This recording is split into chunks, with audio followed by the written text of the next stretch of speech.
Bonsoir à tous et bienvenue dans ce nouveau direct. Comme vous l'avez vu dans le titre de la vidéo et de la vignette, nous allons aborder les élections, les résultats en Union européenne et plus particulièrement en France. Et aussi, nous allons nous intéresser au fait, y a-t-il, oui ou non, une droitisation de la société? Alors, comme vous le voyez à l'écran, je suis en présence de Guillaume Bernard. Alors, Guillaume Bernard est docteur et habilité à diriger des recherches en histoire des institutions et des idées politiques. Et puis, il avait écrit cet ouvrage, et je l'avais reçu aussi à cette occasion, La guerre à droite aura bien lieu, et le mouvement d'Extrogir. Donc, nous allons nous intéresser à ça. Y a-t-il, oui ou non, une droitisation? Si oui, selon quels critères? Et puis non, on va évidemment en développer. Mais tout d'abord, mille merci, cher Guillaume Bernard, d'avoir accepté mon invitation. Et c'est avec plaisir, Xavier. Donc, on va pouvoir essayer de, comme on dit en bon anglais, débriefer les choses. Au bout d'une semaine assez apocalyptique en France, il faut bien le dire, une classe politique qui, j'ai l'impression, ne se rend pas bien compte qu'elle donne un spectacle qui ne va pas forcément pousser les électeurs à aller se déplacer en masse aux prochaines législatives. Encore que toutes les surprises sont possibles. Écoutez, parfait. On peut commencer par ce point. Euh, N'y a-t-il pas peut-être aussi derrière cela, parce qu'on a vu le cirque, parce qu'il faut quand même dire que c'est le théâtre, c'est du cirque. Donc le conflit entre, à l'intérieur des Républicains, donc entre Éric Ciotti et puis les dits ténors. Nous avons eu la même chose entre Éric Zemmour et Marion Maréchal. Nous avons aussi eu beaucoup de, je dirais, de renoncements de la part du Rassemblement national, qui sur le plateau d'Hanouna, nous avons le député Chenu qui nous explique qu'il y aura d'échéance de nationalité pour les doubles nationalités, sauf erreur. Donc il faudra choisir. Et quelques minutes ou quelques heures après l'émission, ils rétropédalent et s'expliquent comme quoi non, finalement, ils renoncent à ça au niveau de leur programme. Alors, n'y a-t-il pas aussi une volonté de dégoûter les gens de la politique? Parce qu'évidemment, on se dit, mais il n'y a que des trahisons, la confiance n'est plus là. Euh, qui choisir au final? Ah, c'est bien large comme question. Je rebondirai sur ces différents points en vous disant que oui, effectivement, le RN, ça n'est plus le FN. Voilà, ça très clairement, effectivement, il y a eu un certain nombre, je dirais, de modifications dans le programme. Vous avez évoqué la question de la double nationalité.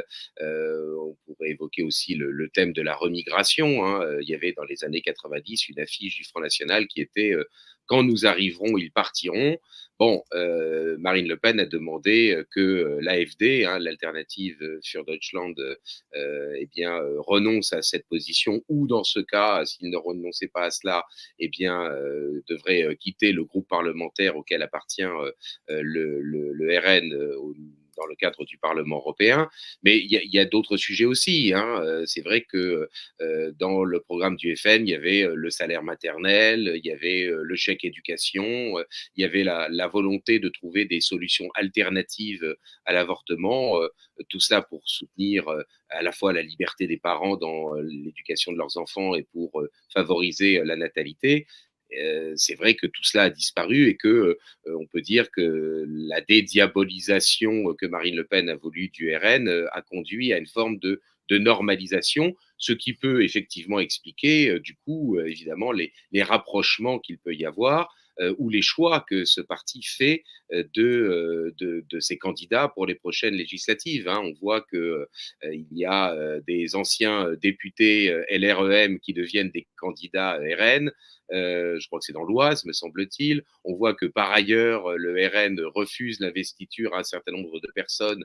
Je pense par exemple à Charles de Meyer, le président de SOS Chrétien d'Orient, paraît-il parce qu'il serait trop catholique. Ce qui ne veut pas dire qu'il n'y a pas non plus des candidats RN qui sont des candidats catholiques, hein, bien entendu. Mais enfin, là, celui-là, on a dit qu'il avait été refusé comme candidat pour cette raison. Et puis le RN qui eh bien, cherche à faire passer sous ses fourches codines un certain nombre de personnes euh, qui deviendraient ses alliés, mais qui sont en fait des ralliés, hein, pour reprendre la formule qui a été popularisée par Karim Mouchik lorsqu'il était à la tête du Ciel, c'est-à-dire le micro-parti qui avait été créé par Paul-Marie Couteau pour être, je dirais, un flotteur gauche du Rassemblement national.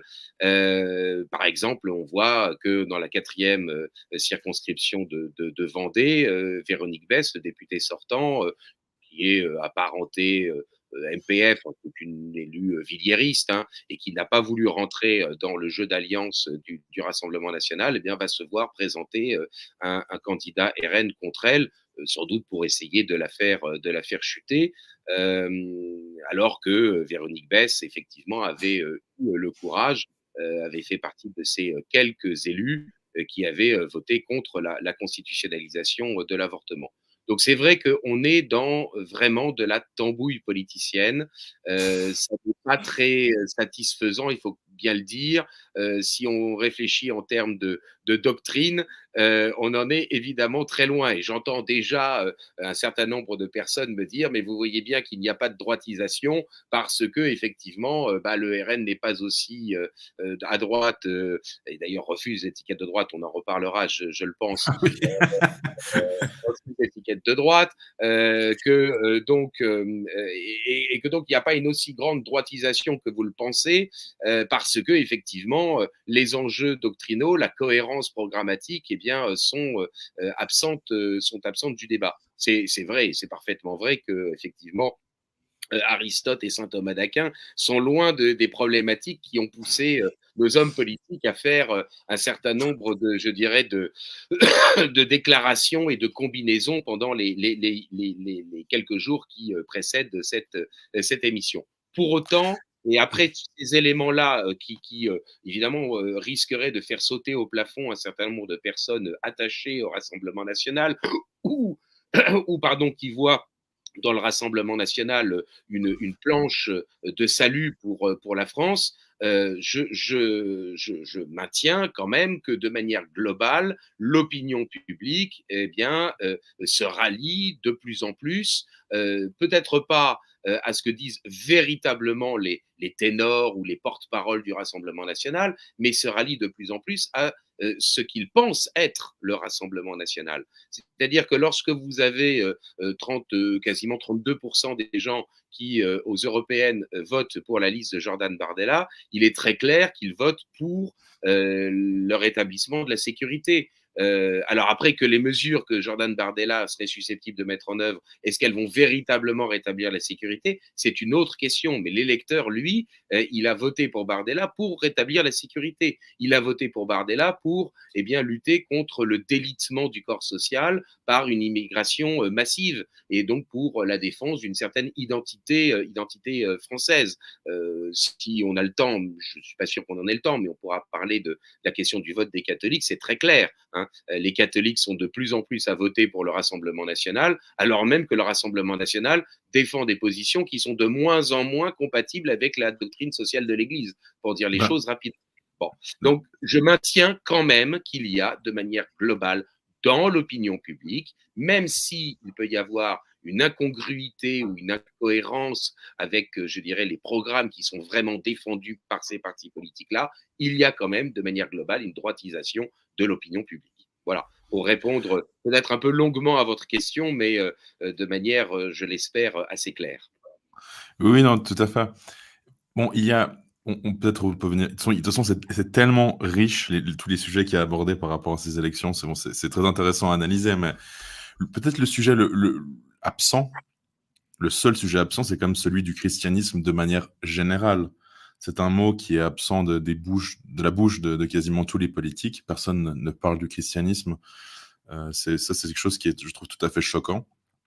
En Suisse, nous avons quand même encore un parti qui se revendique l'UDC notamment, bon, la plupart sont des païens, mais dans leur programme, il y a une défense de la civilisation chrétienne. Voilà, malgré tout, il y a quand même quelques petits mots, quelques rappels à ce sujet. D'ailleurs, vous évoquiez aussi cela pour rebondir. Marine Le Pen ne défend pas l'union des droites, mais l'union des patriotes, c'est sa subtilité. Et d'ailleurs, ça aussi, vous aviez retweeté et commenté, que le président de SOS Chrétiens d'Orient, qui était, je crois, volontaire, ou en tout cas candidat sur une liste Rassemblement National, a été refusé, jugé trop chrétien ou trop catholique, ce qui est quand même tout à fait C'est en, choquant.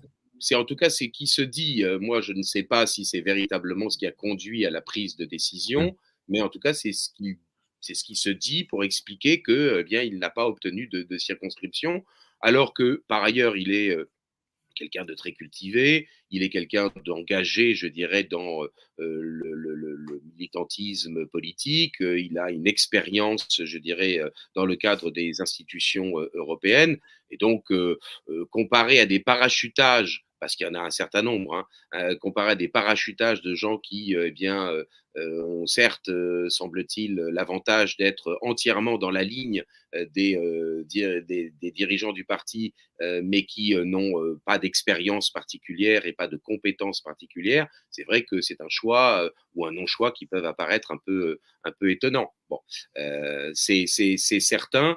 Moi, si vous voulez, je ne crois pas qu'il faille faire de l'augustinisme politique, c'est-à-dire chercher à mélanger les questions religieuses et les questions politiques. Pour autant, il y a une manière de régler un certain nombre de problèmes et d'analyser un certain nombre de questions qui sont parfaitement convergentes avec une position religieuse cohérente, mais qui relèvent de la philosophie politique. Donc, moi, c'est plus c'est peut-être moins le fait que les principes religieux soient invoqués. C'est moins cela qui m'ennuie que le fait que, eh bien, nous sommes avec des hommes politiques dont les connaissances historiques ou dont les connaissances philosophiques sont vraisemblablement, je dirais, en berne, en baisse par rapport à il y a encore quelques années. Je profite de ça pour rebondir sur ce point qui me paraît quand même important, et puis je risquerais de l'oublier après.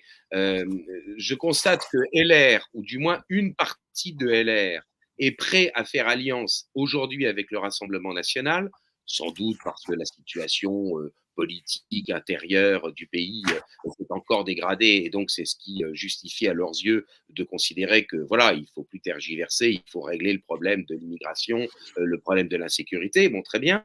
Mais je constate quand même qu'ils vont faire alliance avec un parti politique composé de gens qui ont, pour un certain nombre d'entre eux, incontestablement des compétences, mais qui, je dirais, alors que, bon voilà, je ne vais pas développer, alors qu'ils ont refusé de le faire avec un Front National dans les années 90, dont le bureau politique était composé de l'un des plus grands spécialistes des finances publiques en France, c'est-à-dire le professeur Jean-Claude Martinez, de quelqu'un qui est un spécialiste qui est juriste d'ailleurs à l'origine, mais qui ensuite est devenu un grand spécialiste des civilisations asiatiques. On ne peut pas considérer que les civilisations asiatiques ne soient pas aujourd'hui extrêmement importantes en géopolitique, donc Bruno Gollnisch, composé d'un bureau politique dans lequel il y avait aussi un polytechnicien, Bruno Maigret, plusieurs énarques, Jean-Yves Le Gallou, Yvan Blot, etc.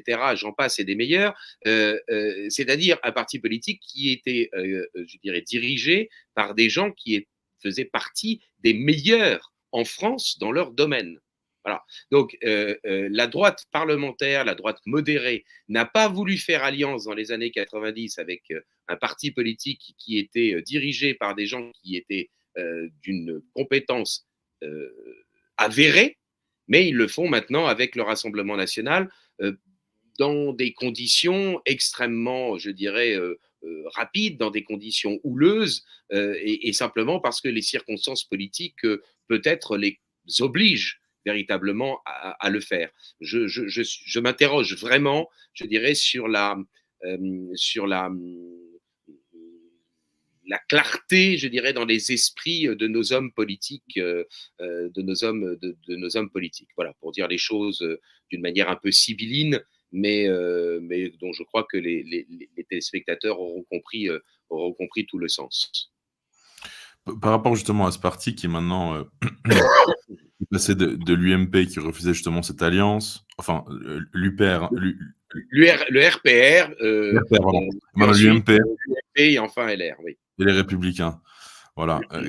Est-ce que ce parti est-il condamné à mourir au vu du clivage quand même important qu'il y a à l'heure actuelle entre Ciotti et puis les autres ténors de la dite droite en France, et peut-être aussi certaines incohérences que moi j'aimerais pointer, notamment François-Xavier Bellamy, je crois, qui avait appelé à voter pour Éric Zemmour, hein, ou en tout cas qui ne refuserait pas de voter pour Éric Zemmour, je crois, lors des élections de 2022, mais qui récemment a dit il ne fallait pas voter, enfin, qu'il refusait cette alliance, mais néanmoins voterait pour le RN en cas d'une opposition entre le Rassemblement national et le dit Front populaire.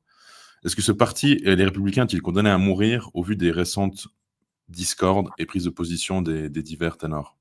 Alors là, vous évoquez plusieurs choses qui sont extrêmement importantes. La première des choses, c'est que évidemment le timing, hein, pour reprendre encore un mot anglophone, de ces élections est extrêmement mauvais pour LR, parce que c'est un parti qui a une implantation locale réelle, qui contrôle un certain nombre de collectivités locales, et même un assez grand nombre de collectivités locales, et donc il est certain que ce parti, aux européennes, cherchait à survivre pour essayer ensuite, aux élections municipales de 2026, de réapparaître comme étant une force politique d'envergure pour réussir à être présent au deuxième tour de la présidentielle de 2027.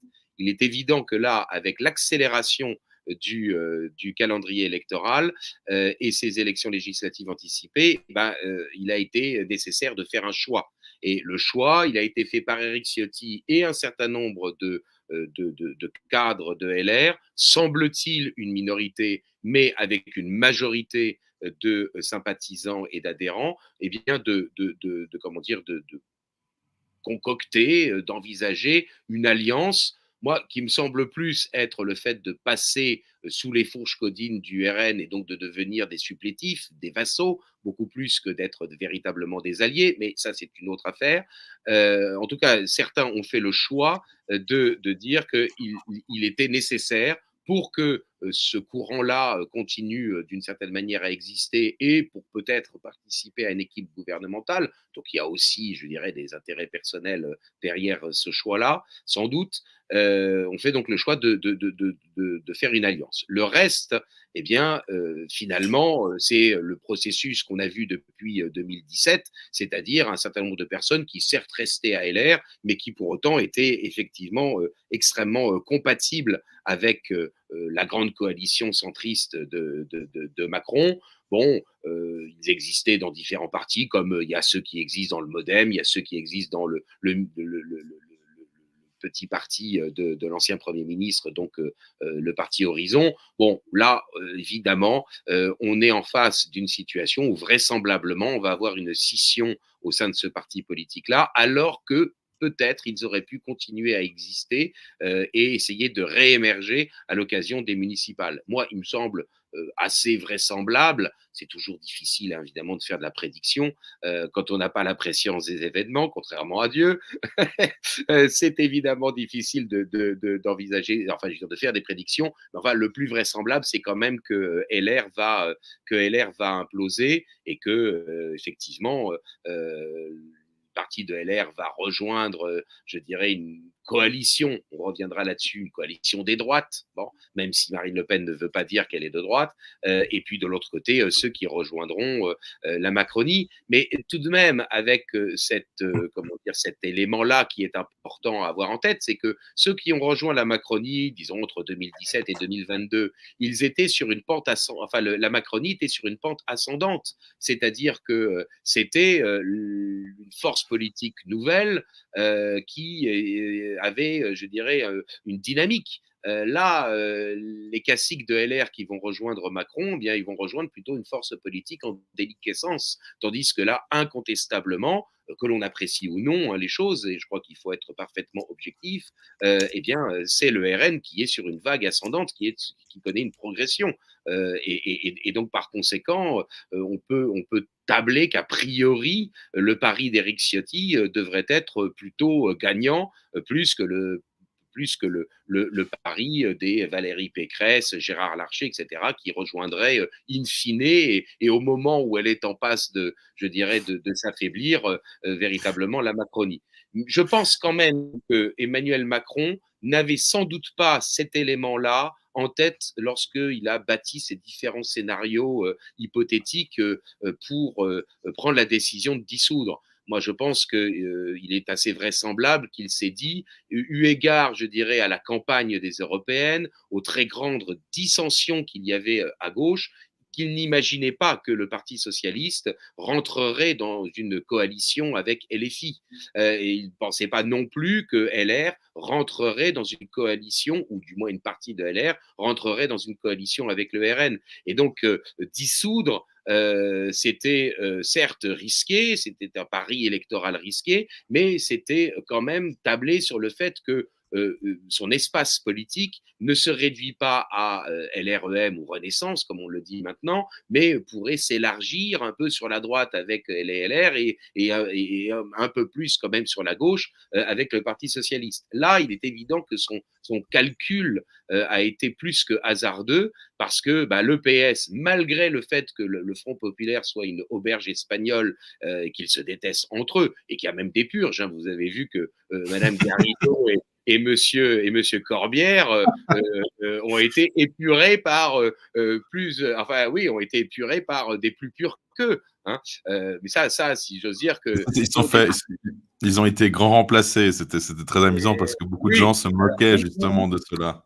Ou alors c'est Thermidor, c'est-à-dire que pour des partisans de Robespierre, semble-t-il, ils ont connu Thermidor, c'est-à-dire qu'il y a ceux qui, pendant la Convention, ont réussi à passer entre les gouttes et puis ont finalement éliminé ceux qui apparaissaient comme mettant en danger le régime parce que allant trop loin. Donc voilà. Il y a Quatennens aussi. Pardon ?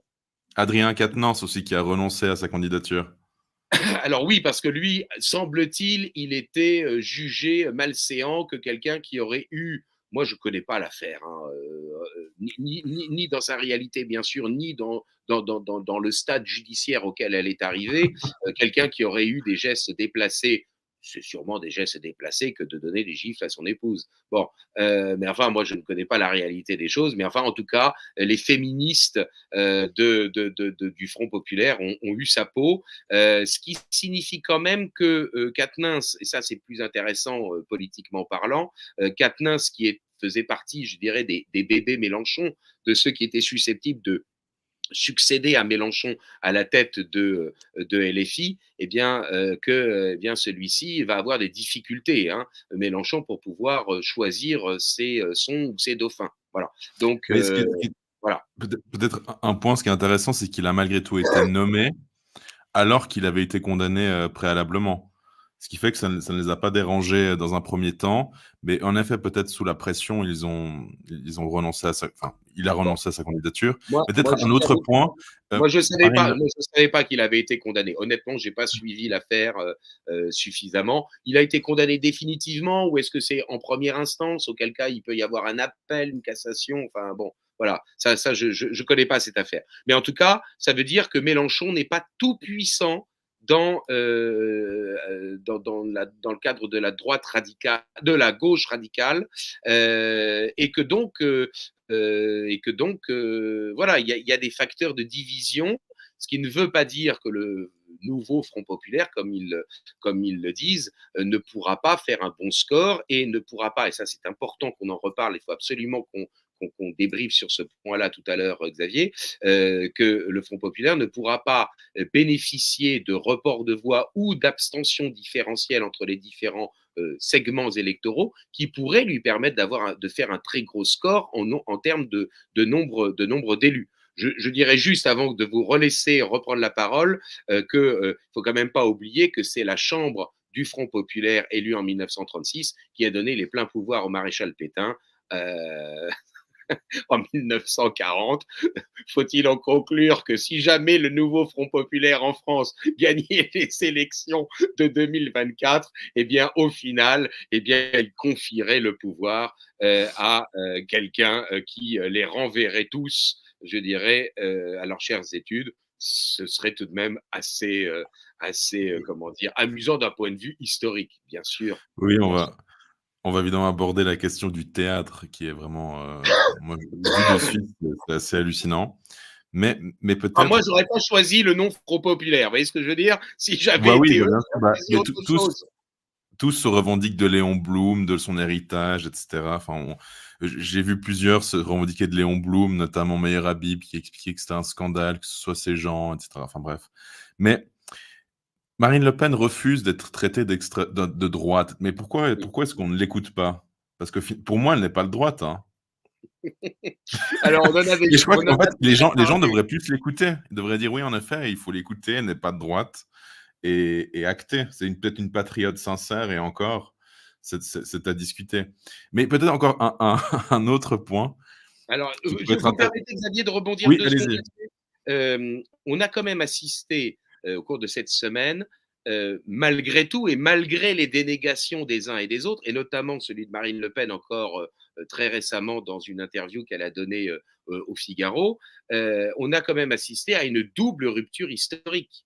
Première rupture historique, il y a non pas la totalité, mais une partie de LR qui revient sur, eh bien, l'interdiction posée par la gauche et comment dire intégrée psychologiquement et politiquement par la droite modérée de faire alliance avec ou de faire oui de faire alliance ou en tout cas de trouver des accords avec le Front National, interdiction posée donc en 1986 qui avait donné lieu, je dirais, à quelques remous, puisque en 1998, lors des élections régionales, il y avait quand même un certain nombre de présidents de région qui avaient été élus avec des voix du Front National, et puis interdiction qui avait été aussi quand même, je dirais, remise en cause, notamment par Nicolas Dupont-Aignan, qui, lors du second tour de l'élection présidentielle de 2017, avait appelé à voter pour Marine Le Pen. Bon, lui qui avait créé sa propre structure,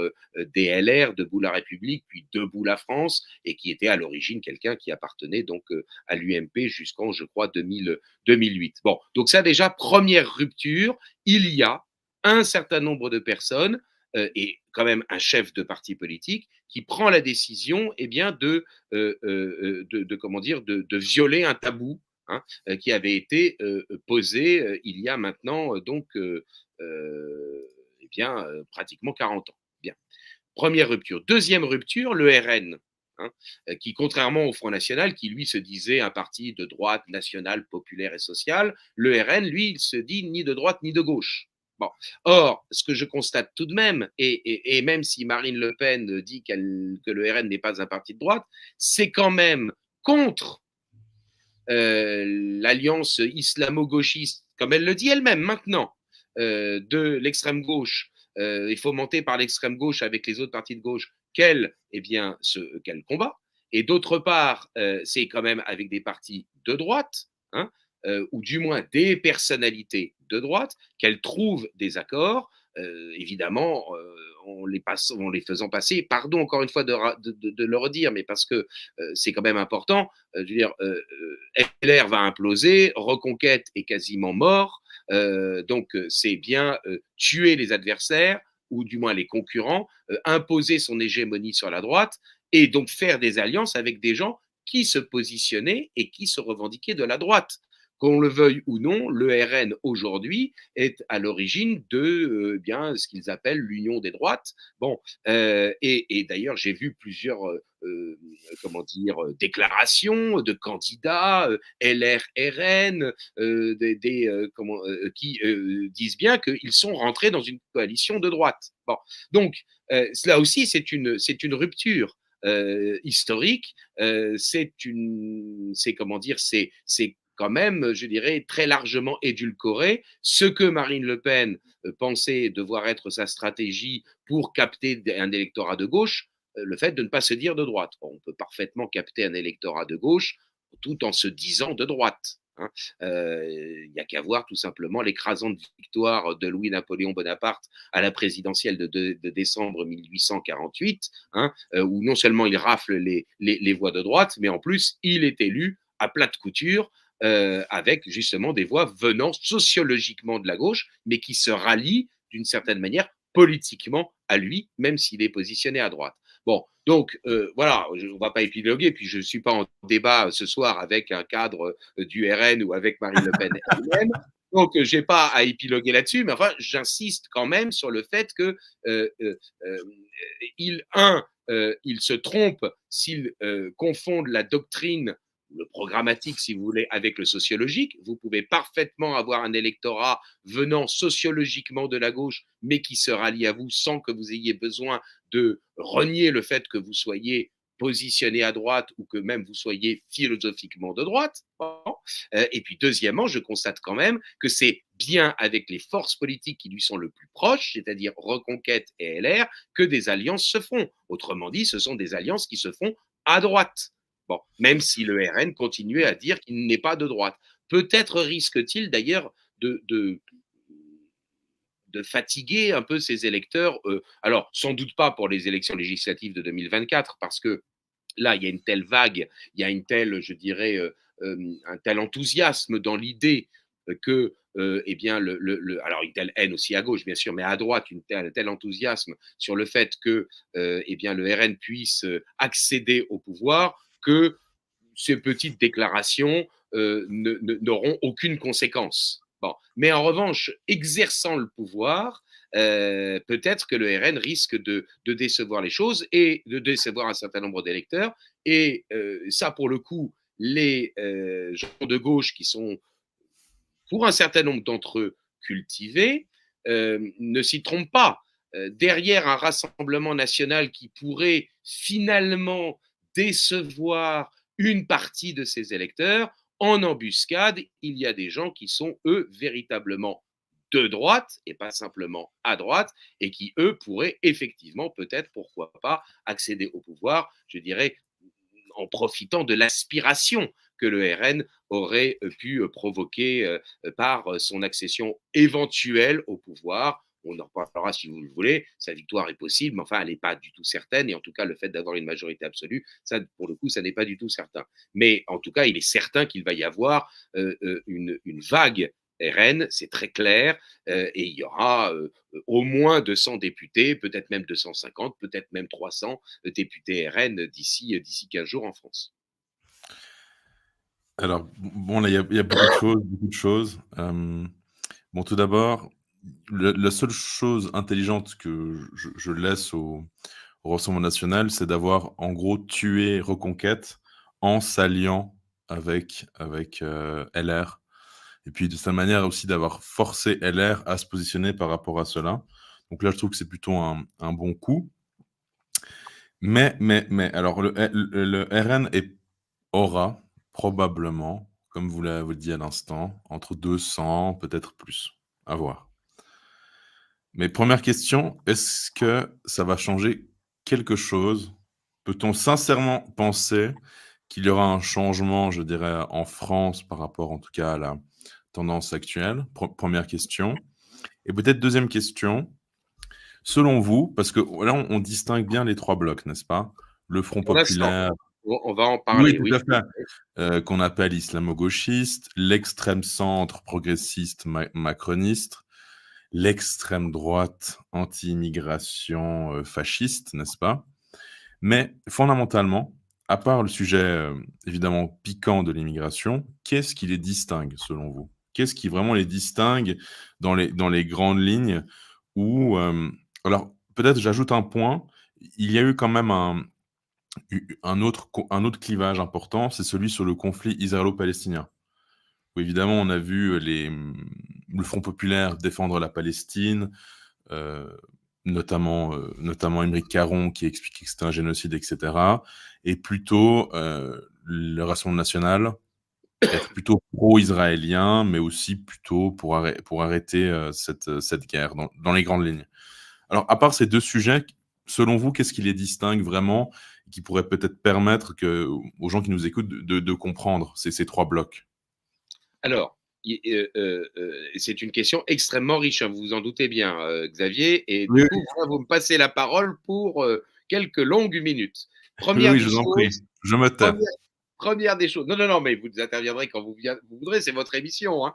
Mais première des choses, le spectre politique. On va partir, je dirais, du plus basique pour arriver peut-être au plus intéressant, c'est-à-dire, je dirais, le côté programmatique. Bon, mais déjà, le spectre politique. Avec le macronisme, à partir de 2017 et encore jusqu'à aujourd'hui, a conduit à ce que le spectre politique français ne soit plus bipolarisé, mais soit tripolarisé. C'est-à-dire, comme vous l'avez dit, la gauche, le centre libéral et la droite nationale ou l'extrême droite, évidemment, si vous êtes de gauche. Bien. Étant entendu que le bloc de gauche, il n'est plus un bloc marxiste. Alors bien sûr ils ont fait alliance avec les groupuscules que sont le nouveau parti anticapitaliste, c'est-à-dire l'ancienne LCR.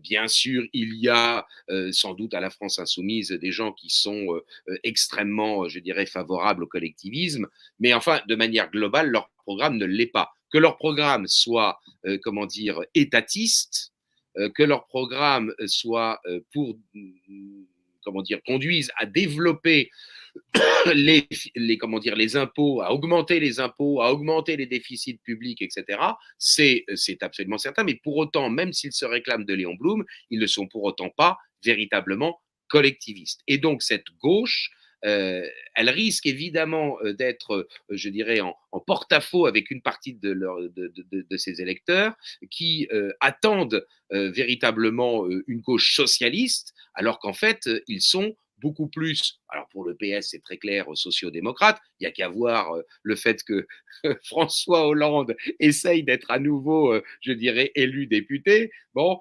on est quand même, François Hollande, on est quand même très loin de Mathilde Panot. Hein, bon, tout de même. Donc c'est quand même l'auberge espagnole, le Front populaire. Bon, mais un Front populaire donc qui se réunit uniquement par haine, uniquement par hostilité envers le Rassemblement national. Ça fait pas une force politique pérenne, ça. Hein. Ça fait un coup politique, ça fait un coup électoral, mais ça fait pas une force politique pérenne. Il n'empêche que, alors c'est peut-être un sujet, mais on en reparlera après, hein, je ne voudrais pas le développer si jamais vous n'êtes pas tout à fait d'accord avec moi, on est quand même grosso modo avec une force politique qui ne sait pas qu'elle est libérale, mais en fait elle l'est. Elle est libérale, non pas au sens de l'économie libérale, mais elle est libérale au sens de la philosophie politique libérale, c'est-à-dire le wokisme, c'est-à-dire la cancel culture. Tous ces éléments-là traduisent l'idée d'une philosophie politique subjectiviste. Bon, qui est évidemment la matrice essentielle du libéralisme. Donc là, il y a quand même une force politique qui est positionnée à gauche, mais qui n'est pas aussi à gauche que pouvait l'être le Parti communiste ou même la SFIO sous la 4e République ou ensuite le Parti socialiste de François Mitterrand. Bon, donc première force politique, le macronisme au centre qui avait réussi à capter, à faire que le centre ne soit pas simplement un lieu de rencontre, ne soit pas simplement comment dire, l'électorat flottant qui bascule à droite ou qui bascule à gauche dans les élections, mais qui devienne en lui-même une force politique. C'est ce qui avait existé d'ailleurs plus ou moins sous la 4e République, lorsque le MRP, c'est-à-dire le mouvement chrétien-démocrate, et la SFIO, c'est-à-dire le Parti socialiste, gouvernaient très souvent ensemble. Bien. Et ce macronisme, il avait réussi, je dirais, à prendre sur la droite et sur la gauche dans les forces politiques modérées. Il s'est rétracté comme une peau de chagrin. Est-ce que c'est la fin du macronisme ou pas? C'est l'un des enjeux essentiels, peut-être encore plus important, pardon hein, pour ceux qui, je dirais, frétillent en se disant ça y est, le RN va arriver au pouvoir. Bien sûr qu'évidemment, ce serait un événement historique extrêmement important. Mais ça n'empêche que pour l'avenir, ce qui est encore plus important, c'est est-ce que ce centre macronien, est-ce que cette grande coalition macronienne, elle va disparaître? Est-ce qu'elle n'a été qu'une parenthèse?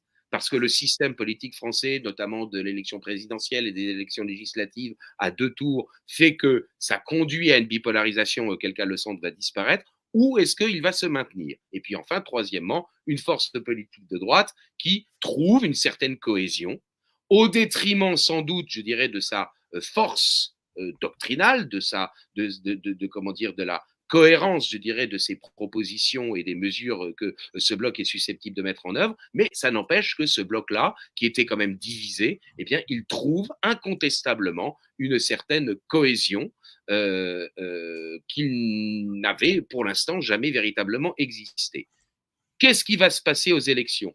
Il va se passer que, en fonction de la participation, il y aura au second tour des duels ou des triangulaires. S'il y a une forte participation, il est vraisemblable qu'il y aura plus de triangulaires qu'il n'y en a eu, parce qu'il n'y en a quasiment pas eu en 2022. S'il y a une faible participation, il n'y aura quasiment que des duels. Et ce qui est annoncé, c'est qu'il y aura essentiellement des duels, Front populaire ou LFI, pour dire les choses rapidement, contre le Rassemblement national. Toute la question, c'est de savoir, dans ces duels, que feront les électeurs du centre? Est-ce qu'ils vont basculer, comme le demande Madame Brown-Pivet, c'est-à-dire l'actuelle présidente de l'Assemblée nationale, est-ce qu'ils vont basculer du côté du Front populaire? Est-ce qu'ils vont basculer, comme le demande Serge Klarsfeld, du côté du Rassemblement national? Ou est-ce qu'ils vont s'abstenir? Est-ce que ça va être un duel mano à mano de force? Ou est-ce que, parce que du coup les électeurs centristes vont s'abstenir, ou est-ce qu'ils vont basculer d'un côté ou de l'autre? Le résultat de l'élection, évidemment, dépend en grande partie de cela. Et c'est vrai que, alors, il y aura bien sûr l'efficacité au gouvernement de celui qui arrivera, de la force politique qui arrivera au pouvoir, qui va jouer bien sûr dans l'élection présidentielle de 2027, mais une grande partie de l'élection de 2027, elle se joue là, en cette fin de juin et début juillet. Est-ce que le centre macronien disparaît, ou est-ce qu'il se maintient? Voilà. Ou est-ce qu'il se maintient? Voilà pour le spectre politique. Donc, est-ce qu'on va vers un retour à la bipolarisation, ou est-ce qu'on reste encore dans une tripolarisation? Ça, c'est le premier point. Vous m'avez demandé. Alors, allez-y, je vous en prie, Xavier. Oui, je voulais juste ajouter un point. Il y a aussi Raphaël Glucksmann, qui a quand même un rôle important à jouer, puisqu'il arrivait, sauf erreur de ma part, en tête, c'est-à-dire devant le Front populaire, LFI, etc. Il a fait une intervention musclée. Je plaisante un peu de cela parce qu'il a un charisme vraiment catastrophique. Mais il disait que c'était lui qui devait absolument choisir, c'était lui l'homme fort. Mais malgré tout, il a aussi un rôle important à jouer, puisque vraisemblablement, il devra aussi se positionner par rapport à cette union de gauche, et il veut justement plutôt s'unir avec Macron. En tout cas, il a plus de points communs avec Macron qu'avec le Front populaire. Qu'est-ce que vous en pensez? Alors moi, je pense que c'est le calcul qu'avait fait Emmanuel Macron en prononçant la dissolution de l'Assemblée nationale, de se dire, certes, moi, je suis à 15%, et donc j'ai fait la moitié du nombre de voix que le Rassemblement national, mais j'ai une capacité d'élargir mon spectre politique, j'ai des ressources en voix au Parti socialiste et à LR que le Rassemblement national n'a pas. Et là, effectivement, comment dire, son calcul a été, semble-t-il, mauvais, c'est-à-dire hasardeux, parce que pour le coup, le Parti socialiste et Glucksmann rentrent bien dans l'alliance avec LFI pour constituer comme on dit, le nouveau front populaire. Mais c'est sûr que honnêtement, quoi qu'on puisse avoir, je dirais, comme déception vis-à-vis de l'affadissement du discours de droite dans ses différentes composantes, il n'empêche qu'il y a une convergence beaucoup plus grande entre comment dire, LR, Reconquête, le RN, les Patriotes de Philippot, via de Jean-Frédéric Poisson. Il y a quand même une plus grande convergence de tout cela qu'entre Place Publique de Glucksmann et le NPA. Et donc, c'est une force politique qui est faite pour avoir des résultats électoraux, mais qui n'est pas véritablement faite pour gouverner. Bon, cela dit, notre ami Macron, si vous me permettez l'expression, avait sans doute dans sa tête un deuxième scénario en faisant la dissolution, qui était de dire, bon, si je pense que je vais gagner. Bon, parce que j'ai des ressources de voix, j'ai la possibilité d'élargir mon spectre. A priori, ça va être quand même plus compliqué que ce qu'il avait prévu. Mais deuxième scénario possible, je mets le RN au pouvoir, je le décrédibilise dans l'exercice du pouvoir et par conséquent, le RN perd l'élection présidentielle de 2027. C'est un autre scénario que Macron a peut-être envisagé. Il y en a un Il faudrait troisième. alors, moi, je termine sur celui-là. Après, vous en avez peut-être un troisième à proposer. Mais déjà, ce deuxième scénario, je veux dire, on peut le commenter en deux, trois phrases. Tout de même, un, c'est faire preuve d'une condescendance incroyable de considérer que quand même des gens du Rassemblement national qui sont élus par la populace ne seraient pas capables de gouverner, comme si nos amis de LREM, Renaissance, etc., avaient depuis 7 ans été des cadors en politique. Hein. Alors moi, je peux regretter que ce ne soit plus Jean-Claude Martinez et Bruno Gollnisch qui soient les têtes d'affiche du Rassemblement national, parce que je dois le dire, j'ai une certaine admiration et respect intellectuel pour eux que je n'ai pas nécessairement pour toutes les têtes d'affiche actuelles de ce parti, mais enfin, il n'empêche que partir du principe que parce qu'on est modéré, parce qu'on est centriste, parce qu'on est libéral, on est compétent, alors que les gens du RN seraient de parfaits abrutis, c'est d'une condescendance incroyable et qui vraisemblablement ne peut que pousser une partie de la population française justement à, je dirais, franchir le Rubicon et justement voter pour le Rassemblement national. Je veux dire, tabler sur le fait que le RN ne soit pas capable de gouverner, c'est absolument pas avéré, ça n'est absolument pas certain. Alors, n'est pas capable de gouverner avec le programme du FN des années 80 et 90, peut-être, mais pas capable de gouverner avec effectivement une version très édulcorée de ce programme. Je vois vraiment pas pourquoi ça ne pourrait pas arriver. Bon, je voulais ajouter autre chose, mais je crois que je l'ai oublié. Vous vouliez évoquer un troisième scénario. Oui, oui. Alors bon, tout d'abord, j'invite évidemment les personnes qui nous écoutent encore à s'abonner, à commenter. Évidemment, c'est très précieux à aimer ce direct. Alors, pour le troisième point, qui celui-là est peut-être un petit peu farfelu, je le concède, mais certains postulent qu'il serait tout à fait probable que Macron démissionne au vu soit de la victoire de l'extrême gauche ou de l'extrême droite pour se représenter en 2027 et donc voilà, se représenter et puis gagner et donc être une troisième fois président. Alors je sais que ça peut Alors, paraître un peu farfelu ou tiré par les cheveux, non, parce que néanmoins on le sait très stratège et puis il faut quand même dire que très souvent des théories farfelues se sont avérées.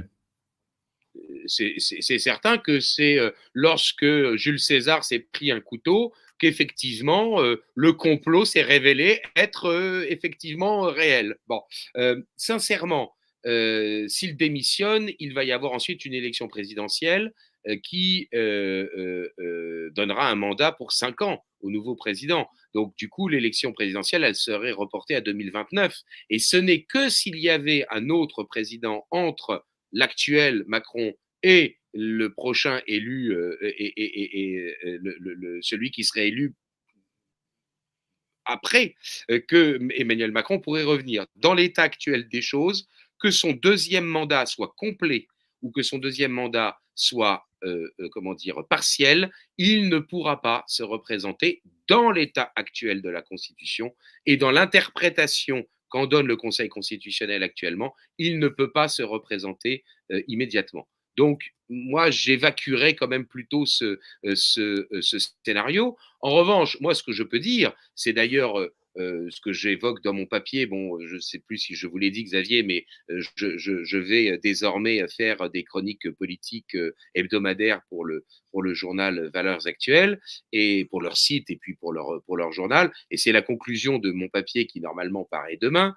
J'espère qu'ils m'en voudront pas trop d'avoir vendu le scoop. Mais en faisant la dissolution de l'Assemblée nationale, notre ami Emmanuel Macron, eh bien, c'est peut-être le régime qui l'a dissous. Parce que qu'est-ce qui va être possible?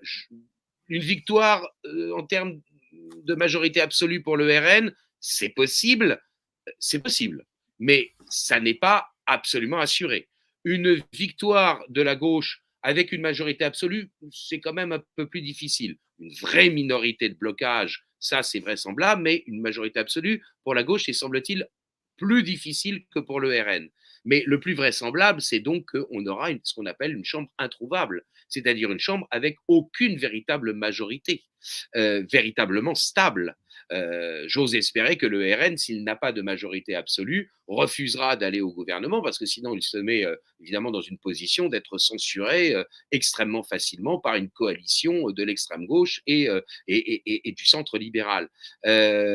Donc une chambre introuvable, une cacophonie politique, une instabilité politique comment dire, très grande. Et je sais bien que nos amis belges ont pu pendant des mois avoir des gouvernements transitoires, des gouvernements techniques qui ne faisaient que gérer les choses. En France, je ne suis pas certain que ça puisse véritablement fonctionner. Et donc, en faisant la dissolution de l'Assemblée nationale, est-ce que notre ami Macron n'a pas en fait dissous le régime, ce qui ne serait pas forcément pour me déplaire, soit dit en passant, est-ce qu'il n'a pas en fait dissous le régime en créant une instabilité politique permanente dans les mois et les années qui viennent? Eh ben, ça n'est pas impossible. Vous savez, l'arroseur arrosé, c'est la bonne vieille blague du film des frères Lumière, hein, et ça n'est pas inimaginable. Voilà. Bon, je crois qu'il veut, enfin, si j'ai bien compris toutes les explications, c'était aussi passer d'un quinquennat à un, je ne sais pas comment on dit, sur 6 années, mais passer de 5 années à 6 années, ce qui permettrait aussi de changer de 3 autres subtilités. Bien Mais sûr. ce mais ce qui est intéressant par rapport à ce que vous dites aussi, parce que hier soir, pour tout dire, je crois que je me suis couché assez tard et je me suis préparé à dormir. Je me suis dit: «Bon», puis là, tout d'un coup, une idée m'est venue et c'était pour notre discussion. Alors, il y a un ouvrage de Alain Peyrefitte sur la société de confiance et puis nous sommes une société de méfiance absolue et donc que moi je considère comme anticatholique, vraiment sur tous les points. Il y a aussi une autre chose, on est dans la société du chaos, qui s'oppose évidemment à la société de l'ordre, qui évidemment l'ordre est typiquement catholique, la hiérarchie et cetera et moi j'ai l'impression aussi qu'avec ce coup, il prépare aussi un terreau du chaos. Enfin, en tout cas, toutes les configurations actuelles, quand même, permettent de le postuler. Parce que, au-delà de la stratégie politique, n'est-ce pas? De dissoudre, pour moi, il y a aussi une volonté de créer un chaos, une incertitude. Après, nous passerons les quelques images, à l'écran, mais c'est toujours le cirque au bruit des bottes. Au bruit des bottes, à l'incertitude, aux trahisons, on l'a évoqué au tout début de l'émission.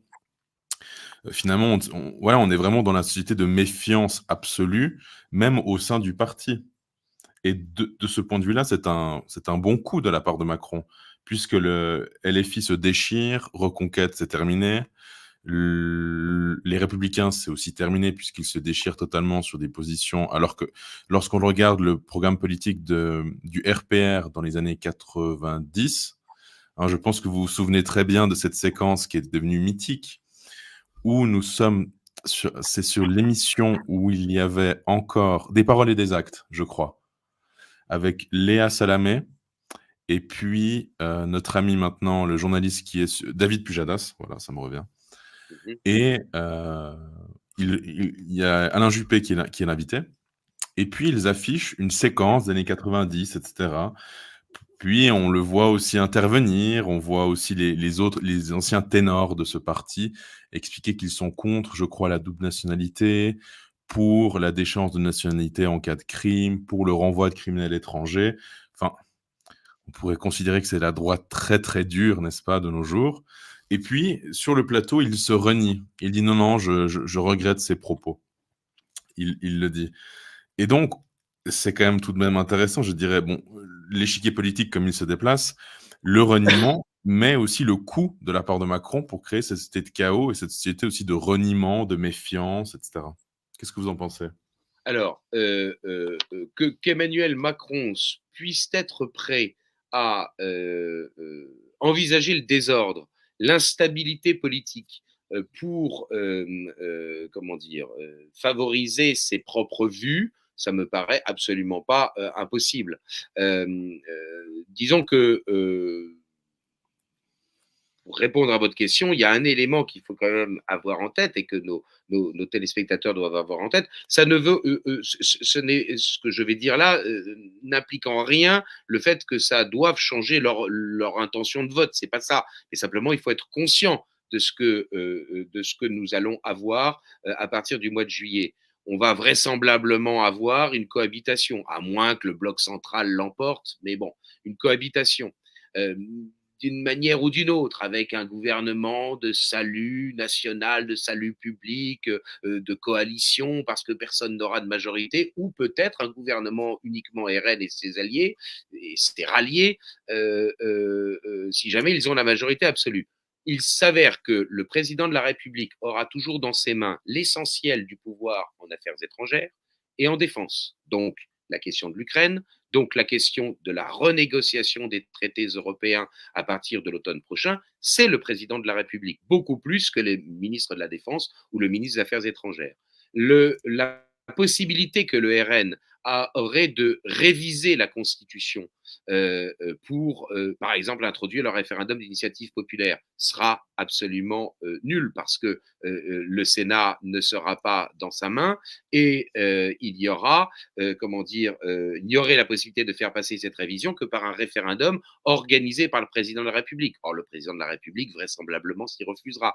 Le fait que des lois soient votées par le Parlement, même s'il y a l'opposition du Sénat, ça n'est pas trop grave parce que l'Assemblée nationale a le dernier mot. Ça rallonge les temps pour voter les textes, mais l'Assemblée nationale, sous domination RN, pourrait effectivement le faire. Oui, mais le Conseil constitutionnel, le pouvoir juridictionnel pourrait annihiler ces lois, on dit censurer les dispositions législatives. Pourquoi est-ce que je dis cela? Et puis, par exemple, organiser des référendums, c'est sur proposition du gouvernement, mais c'est organisé par le président de la République. Donc, c'est aussi pour répondre à votre question, c'est que Emmanuel Macron, il sème peut-être le désordre, mais en même temps, il a, en tant que président de la République, les manettes. C'est pour ça que je ne crois pas trop qu'il veuille démissionner, parce qu'il gardera l'essentiel des manettes. Le véritable chef de l'exécutif, c'est pas le Premier ministre, c'est le chef de l'État. Et donc, un gouvernement de cohabitation, certes, il peut s'appuyer sur une majorité à l'Assemblée nationale qui est contre le président de la République, mais il ne peut pas changer les domaines de compétences des différents organes politiques. Et donc, il sème le chaos pour décrédibiliser les forces politiques, mais il conserve les manettes pour les évolutions qui semblent être celles qu'il souhaite. Et en particulier, Dieu sait si je ne suis pas pour autant, pourtant hostile à l'idée de l'Europe.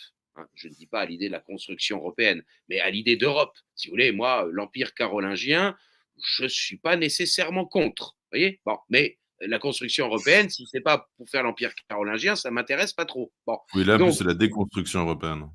bon, voilà. Et donc, lui, en revanche, Emmanuel Macron, effectivement, on peut parfaitement envisager eh bien, qu'il veuille aller plus loin dans la fédéralisation de l'Union européenne. C'est d'ailleurs ce qui est plus ou moins prévu dans la renégociation des traités européens à l'automne prochain.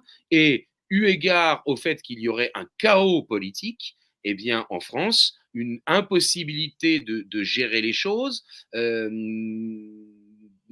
ne serait-ce que par effectivement, je dirais, des fonctionnaires, des hauts fonctionnaires qui ne joueraient pas le jeu, par une partie de la rue qui manifesterait, eh bien, on peut peut-être envisager que le chef de l'État veuille sortir, entre guillemets, par le haut, en favorisant encore plus le transfert de compétences de l'État-nation à, comment dire, à l'Union européenne. Voilà, c'est un des scénarios possibles, mais c'est toujours très difficile, évidemment, d'envisager comment les choses pourraient se passer. Mais sur le fait que comment dire, quelqu'un qui est fondamentalement libéral, comme Emmanuel Macron, ça ne veut pas dire que les impôts n'ont pas augmenté, ça ne veut pas dire que les déficits n'ont pas augmenté, que les choses soient bien claires.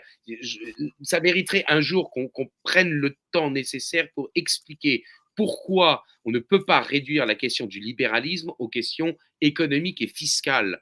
On peut parfaitement être dans un État qui est fiscalement oppressif, ce qui est le cas de la France, et être pourtant dans une société philosophiquement libérale. Ça peut paraître paradoxal, mais ça n'empêche que c'est parfaitement vrai. Eh bien, donc, quelqu'un comme Emmanuel Macron, qui est philosophiquement libéral, qu'il veuille semer le chaos pour favoriser la destruction des corps charnels, des sociétés naturelles, ça ne me paraît pas impossible. Maintenant, encore une fois, vous savez, on peut bâtir des scénarios, des stratégies, puis il s'avère que c'est pas du tout ce qui se réalise, hein. Voilà. Parce qu'encore une fois, moi, le fait de tabler sur le fait que même si le RN arrive au pouvoir, bah, il va s'avérer incapable de gouverner, ça ne me paraît pas tout à fait absolument avéré. Je ne dis pas que le RN, pardon pour ceux qui sont très favorables au RN parmi les auditeurs ou les téléspectateurs, mais je ne dis pas que le RN va résoudre tous les problèmes. Je pense même qu'il n'a pas le logiciel intellectuel ou qu'il n'a plus le logiciel intellectuel pour résoudre tous les problèmes, mais il est très possible qu'il améliore la situation dans tout un ensemble de questions, pour tout un ensemble de questions, ne serait-ce que tout simplement je dirais, freiner un certain nombre de processus, je dirais, d'affaiblissement. C'est toujours ça de gagner, hein. Et donc, par conséquent, tabler sur le fait que le RN au gouvernement, c'est forcément la défaite du RN à la présidentielle de 2027, ça me paraît être un calcul, comment dire, ça me paraît être un calcul, je dirais, hypothétique. Voilà. Alors, on va passer peut-être à quelques illustrations. Alors là, c'est la première. Bon, déjà, c'est très amusant parce que lorsque vous allez sur le site de Libération, vous avez un message qui vous dit: «Face à l'extrême droite, soutenez le journalisme engagé». Bon, le journalisme engagé, c'est le journalisme de gauche, mais ça, voilà, on ne peut pas le dire.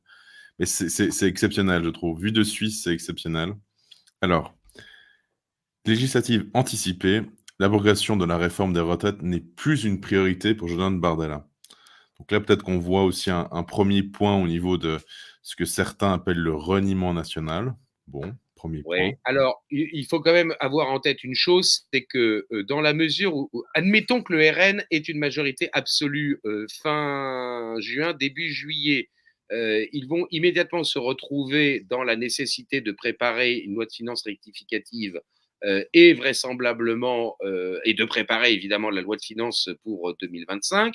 Ils vont devoir préparer également la loi de financement de la sécurité sociale, puisque vous le savez, de jusqu'au début des années 90, la sécurité sociale a été gérée en France par des partenaires sociaux, dont le patronat, ce qui prouve que sa capacité de gestion au patronat n'est peut-être pas aussi grande qu'il se l'imagine. Et puis, c'est justement devant la situation gravissime financière de la sécurité sociale qu'il y a eu une révision de la Constitution au début des années 90 qui a fait que désormais, la loi de financement de la sécurité sociale est désormais votée par les parlementaires, ce qui n'était pas le cas, auparavant. Bon, et donc, alors évidemment, pourquoi la situation était-elle devenue extrêmement grave? Parce que vous savez, si vous dépensez plus que ce que vous ne gagnez, évidemment, vous avez des déficits. Et puis, si vous n'avez pas une démographie qui soutienne bien le système social, eh bien, évidemment, ça ne peut pas fonctionner. Bon, tout ça pour dire que ça ne me paraît pas totalement étonnant que le RN effectivement veuille repousser, je dirais, les réformes de fond qu'il souhaitait faire, auxquelles on n'adhère pas nécessairement, bon, mais en tout cas que lui, il les repousse parce que tout simplement, il va être confronté à une nécessité, c'est déjà de maintenir les choses. Parce que sinon, évidemment, nous sommes dans un État en France où peut-être que beaucoup de nos compatriotes ne s'en rendent pas compte, mais qui est au bord de la banqueroute, hein, qui est au bord de la banqueroute. Et donc, par conséquent, bon, je crois que c'est relativement courageux de le dire avant les élections et donc de ne pas prendre les électeurs, comment dire, en traître, parce que voilà, à partir du 8 février, pardon, du 8 juillet, il dirait finalement on ne le ferait pas. Je trouve que c'est plutôt mieux Maintenant, après, que vont-ils faire une fois qu'ils auront rétabli, ou disons une fois qu'ils auront consolidé les comptes publics? Qu'est-ce qu'ils vont faire comme réforme des retraites? Bon, il est bien évident que s'ils n'ont pas de politique nataliste, je ne vois pas très bien comment ils pourront tenir à terme la promesse qui est de maintenir un âge relativement bas de départ, d'âge légal de départ à la retraite, avec un taux plein de retraite. Parce qu'évidemment, on peut partir très jeune à la retraite, sans retraite aussi, hein, c'est possible.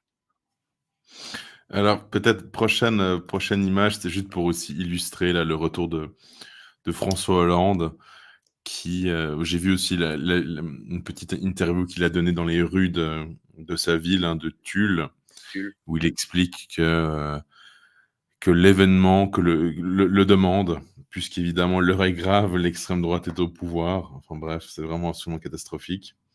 Ben, ce qui est drôle quand même, c'est que François Hollande, dans un premier temps, soutient la constitution de l'Union de la gauche, le Front populaire. Donc, bon, ça mange pas de pain, c'est toujours plutôt pas mal pour essayer de ratisser large et de récupérer l'électorat social-démocrate au bénéfice de cette alliance hétéroclite, y compris de sérieux gauchistes. Et puis ensuite, quand il s'impose pour être candidat aux législatives, là, ça crée tout d'un coup la zizanie, parce qu'évidemment, cette NUPES, nouvelle formule, elle s'est quand même formée avec des organisations politiques qui ont, comment dire, renié, je dirais, l'héritage de François Hollande, président de la République de 2012 à 2017. Donc, à la fois, je pense qu'il y a chez Hollande la volonté de se venger d'Emmanuel Macron, peut-être même aussi la volonté de semer une certaine zizanie, pourquoi pas. Ça serait bien son genre. Je crois que c'est quelqu'un d'assez écossais et même peut-être même d'assez drôle. Moi, je trouve ça assez drôle. Voilà. Peut-être un autre point aussi qui était Alors, je ne intéressant. sais pas si. Ah, voilà. Oui, oui, je vous entends toujours. Alors là, c'était Babette de Rosière, donc qui était animatrice dans C'est à vous, sur France 5, et qui a fait tous les partis. Je ne sais pas si vous avez vu. Elle est passée des Républicains, donc LR, ensuite Renaissance, je crois qu'elle a même été PS, et puis maintenant elle est Rassemblement National. Oui. Donc c'est pas très intéressant, mais c'est juste pour expliquer peut-être, mais en général, les opportunistes, les gens qui défendent leur poste, qui sont là pour grossièrement le dire, mais pour la gamelle. On l'a Bien vu, sûr. euh, on l'a vu avec Garrido et Corbière, qui nous parlent d'un putsch, etc., etc. Mais c'est juste parce qu'ils ont perdu leur poste et ils sont malgré tout quand même candidats. Enfin, elle, en tout cas, est quand même candidate, ce qui fait qu'elle ne se plie pas non plus aux règles de son parti, mais qu'elle veut quand même essayer d'aller graber, enfin d'aller pas graber, d'aller prendre un mandat, évidemment, puis de remplir la gamelle. Bon, c'est comment dire, la candidature que vous évoquez là, qui est maintenant sous l'étiquette RN, elle est quand même symptomatique du fait que, il faut bien le dire, une des faiblesses du Rassemblement national, qui n'est pas que de sa faute, hein, parce que ça a été une telle opprobre, et non pas une telle opprobre, hein, évidemment. Hein, ne jetez pas l'opprobre. Ça, c'est un grand moment grand moment de la vie politique française, vous savez, où le ministre dit, au lieu de dire l'opprobre, parle de l'opprobre. Bon, le niveau baisse, hein, le niveau baisse. Bon, en tout cas, ça a été une telle opprobre d'être adhérent, sympathisant, colleur d'affiches, candidat du Front National puis du Rassemblement National, qu'on peut comprendre qu'effectivement, il ne dispose pas, je dirais, d'une très grande marge de manœuvre pour avoir beaucoup de personnes. Bon, le problème, c'est qu'il y a quand même eu au Rassemblement national un certain nombre de purges. Si Reconquête est apparu sur le spectre politique français, bon, maintenant Reconquête est quasiment mort, bon, parce qu'ils n'auront pas de candidats, donc ils n'auront pas de subsides publics grâce au premier tour des élections législatives. Hein. Une voix au premier tour d'une élection législative pour un parti politique, à condition qu'il ait 50 candidats faisant au moins 1%, c'est 1,50 €, un peu plus 1,50 €, 1,60 €. Bon, donc, et Reconquête n'aura plus de subsides publics, donc Reconquête est mort. Bon, Mais si Reconquête est apparu, c'est pas uniquement le délire de une ou deux personnes. C'est aussi quand même le fait qu'il avait libéré de l'espace politique, que le RN avait déçu un certain nombre de personnes et avait purgé un certain nombre de personnes de ses propres rangs. Hein. Bon, donc, si aujourd'hui le RN présente comme candidat des parachutés qui, comment dire, sont des gens extrêmement récents dans l'organisation. Hein. Il faut quand même voir que Bruno Gollnisch n'est pas candidat pour le Rassemblement national. Il n'a pas obtenu de circonscription. Bon, donc les gens qui dirigent aujourd'hui le Rassemblement national sont des gens qui y sont depuis quelques années. Hein, quelques années à peine. Ils n'ont pas connu le FN des années 80, 90 et même du début des années 2000. Si ce Rassemblement national manque de gens, c'est pas uniquement de sa faute, mais c'est quand même aussi un peu de sa faute. Et il manque de gens pour les présenter aux élections. Mais alors ça veut dire qu'ils vont manquer de gens pour composer pour les assistants parlementaires, les assistants de groupe, les éventuels cabinets ministériels et la direction des administrations centrales. Et là, pour le coup, moi, je ne crois pas que ce soit forcément une question de compétence du RN. Mais en revanche, évidemment, de ce qu'on pourrait appeler, pour reprendre la formule de Pierre Bourdieu, le sociologue marxiste, le capital social. Est-ce que le RN dispose d'un capital social suffisant pour pouvoir avoir des cabinets ministériels suffisamment bien composés et pouvoir nommer à la tête d'administration des gens qui joueront le jeu de la politique qui sera menée, qui ne seront pas des gens qui mettront des bâtons dans les roues. C'est là où il y a le plus, je dirais, d'inquiétude peut-être à avoir quant à l'exercice du pouvoir du RN. Ça peut expliquer pourquoi, dans le fond, les dirigeants du Rassemblement national ont été finalement plus accueillants avec LR, ou du moins une partie de LR, qui pendant des années les a traités de nazis, tandis qu'ils ont été extrêmement durs, évidemment, avec Éric Zemmour, qui pendant 2 ans les a certes vertement critiqués, mais enfin ne les a pas accusés d'être, je dirais, d'être la lie de la société. Ben, sans doute parce que LR dispose d'un réseau d'élus locaux, dispose d'un réseau dans l'administration qui permettront de compenser les faiblesses du Rassemblement national. Voilà, moi c'est l'une des explications que je propose, je ne dis pas que c'est la seule, mais c'est peut-être l'une des explications qui peut expliquer pourquoi ils ont été aussi accueillants et finalement ils ont accepté pour LR le fait qu'il y ait des candidatures sous double étiquette, LR Rassemblement national, alors qu'ils n'ont pas accepté pour Reconquête la double étiquette Reconquête Rassemblement national. Je pense que c'est sans doute l'une des explications, le réseau social dont dispose la droite modérée, dont ne dispose pas en revanche Reconquête. Bon, là, comment dire, moi, je dois dire que j'ai beaucoup de sympathie et même une certaine admiration pour Marion Maréchal, qui, sur un certain nombre de sujets, lorsqu'elle a été députée, tenait des discours plutôt hostiles à l'avortement. Sur les évolutions de mœurs, elle a fait des déclarations récentes qui sont très honorables et plutôt de type conservatrice. Je dois dire que la manière dont elle est partie, et pour ce que j'en sais, hein, de Reconquête, me paraît quand même un peu étonnant. C'est-à-dire qu'elle rallie Éric Zemmour, ensuite elle reste à Reconquête quand Éric Zemmour fait ce discours idiot, il faut bien le dire stratégiquement idiot, du second tour de la présidentielle dans lequel il dit que le nom de Le Pen, c'est la 8e fois qu'il est marqué par la défaite. Bon, évidemment, ça ne pouvait qu'entraîner la rupture de l'accord pour les législatives. Bon, il a quand même appelé à voter pour eux.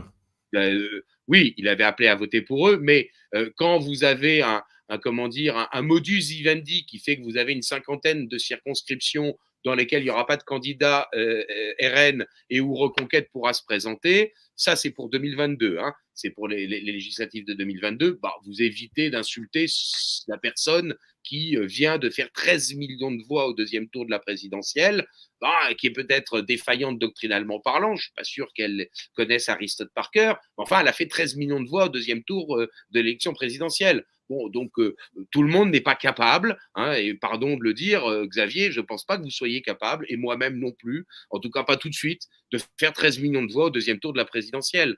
Donc, les Oui, insultants, mais Marion Maréchal, il reste, et puis elle se fait élire par député européen, et puis ensuite elle s'en va.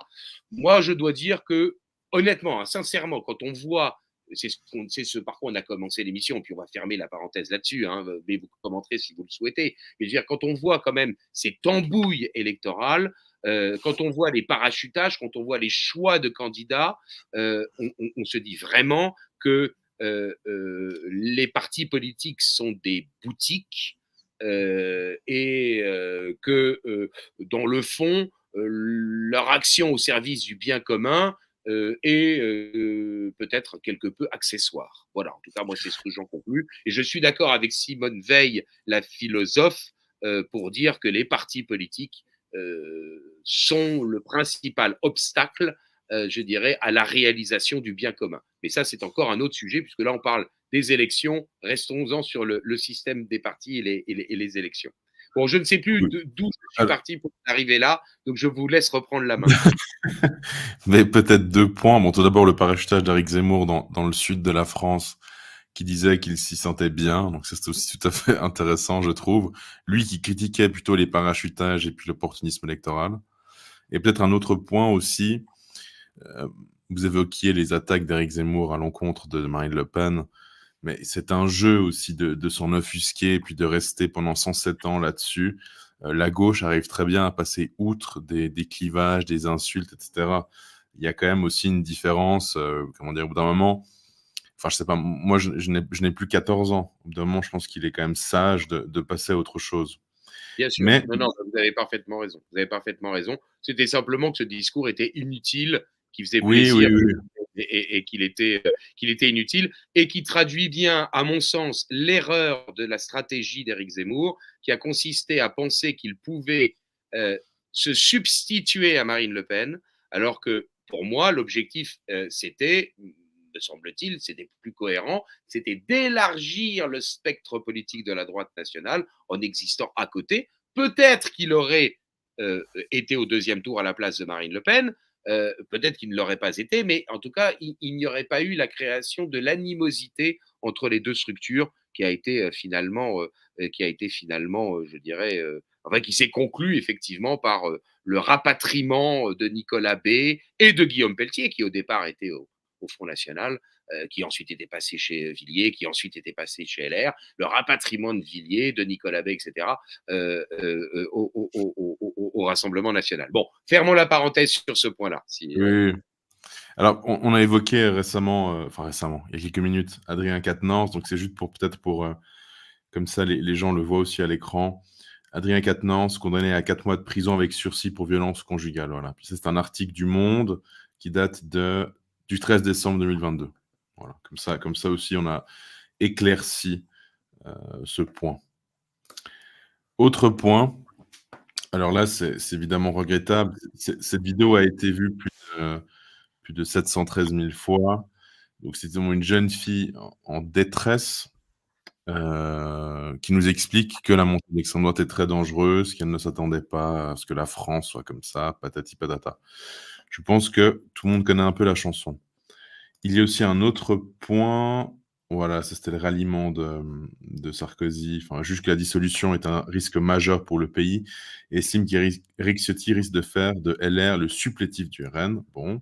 oui, mais ça, je crois que dans ces deux éléments-là d'analyse, Sarkozy a raison. C'est-à-dire qu'à la fois, effectivement, les ciotistes vont devenir des supplétifs du RN, mais après, toute la question est de savoir est-ce que c'est plus la tambouille, la marmite qu'ils veulent faire bouillir, ou est-ce qu'ils le font vraiment dans un intérêt national. Et je crois qu'il ne faut pas exclure quand même le fait qu'ils considèrent que face à l'extrême gauche islamo-gauchiste, il y a quand même, je dirais, une nécessité de se rapprocher de ceux dont on est quand même les moins éloignés et qui sont en capacité de l'emporter. La politique, ça n'est pas le purisme philosophique ou moral, c'est le choix de ce qui est le moins mauvais. Bon, donc je peux comprendre ça. Et puis en revanche, le deuxième élément, pardon d'insister là-dessus, mais oui, on peut parfaitement aller vers une situation où on aurait une chambre introuvable, un chaos politique, et donc le régime est peut-être plus en danger que ne l'imaginent beaucoup de nos compatriotes. Oui. Alors peut-être aussi, pour revenir sur ce point de cette jeune fille qui était en détresse, je vais mettre maintenant à l'écran aussi d'autres choses, puisqu'évidemment, il y a eu cette manifestation à Paris ce week-end, où une centaine de milliers de personnes ont défilé dans les rues de Paris derrière le mot d'ordre «Ensemble contre l'extrême droite», à l'appel des syndicats, associations et partis politiques. Et dans les cortèges, les manifestants étaient nombreux à déplorer la discorde à gauche après un accord unitaire qu'ils ont longtemps attendu. Ensuite, il y a eu un article du Figaro. Bardella à Castois. À Paris, une manifestation contre l'extrême droite bien plus rassembleuse qu'en 2002. Bon, je passe les détails sur l'article. Mais peut-être pour les 3 points, donc pour cette jeune fille qui est en détresse visiblement et qui est très inquiète de la montée de l'extrême droite, pour ce point, pardonnez-moi, de Marianne et celui-là du Figaro, qu'est-ce que ça révèle aussi je dirais, du spectre politique? Et moi, ce qui m'hallucine, c'est qu'on fait le coup aux gens depuis 20 ou 30 ans sur le bruit des bottes. Enfin, là, à la limite, c'est limite un dictateur qui arrive au pouvoir, hein, le dictateur Bardella. Comment expliquer déjà, en premier point, que les gens y croient? Les extrêmes, le bruit des bottes. Il y a d'ailleurs le politologue Guénolé, c'est juste? Guénolé? Ah oui, Thomas Guenelet, oui, oui, oui. Voilà. Qui a fait un tweet, je vais vite le mettre à l'écran si je trouve. Je suis désolé de rire, hein, mais moi je m'étonne que des gens puissent avaler de telles sornettes. Alors c'est docteur Thomas Guénolé, qui est voilà, évidemment un grand diplômé, un homme très intelligent, qui nous explique très calmement si Le Pen, si Le Pen gagne, pardonnez-moi, voici ce qui arrivera aux Maghrébins. Alors oui, je mettrai le lien dans la description, évidemment, pour que les gens aillent voir. Mais en plus, une vidéo en noir et blanc. Désolé, moi, ça me fait hurler de rire, cette mise en scène. Je trouve que c'est absolument catastrophique. Mais les gens y croient, hein. 450 000 vues. Voilà, je pense que les gens y Oui, croient. alors, Il y a quand même dans les commentaires qui mettent personne ne vous croit, etc., etc. Il y a quand même des gens qui réagissent. Mais c'est quand même fou. C'est quand même fou que 400 000 personnes se réunissent à Paris ou de toute la France pour le retour du bruit des bottes. Comment analyser cela? alors c'est quand même intéressant, effectivement, de voir que réapparaissent des phénomènes de haine contre le Rassemblement national qui avaient, somme toute, quand même disparu. En 2002, lorsque Jean-Marie Le Pen était arrivé au deuxième tour de l'élection présidentielle, il y avait eu 15 jours d'hystérisation collective absolument ahurissante.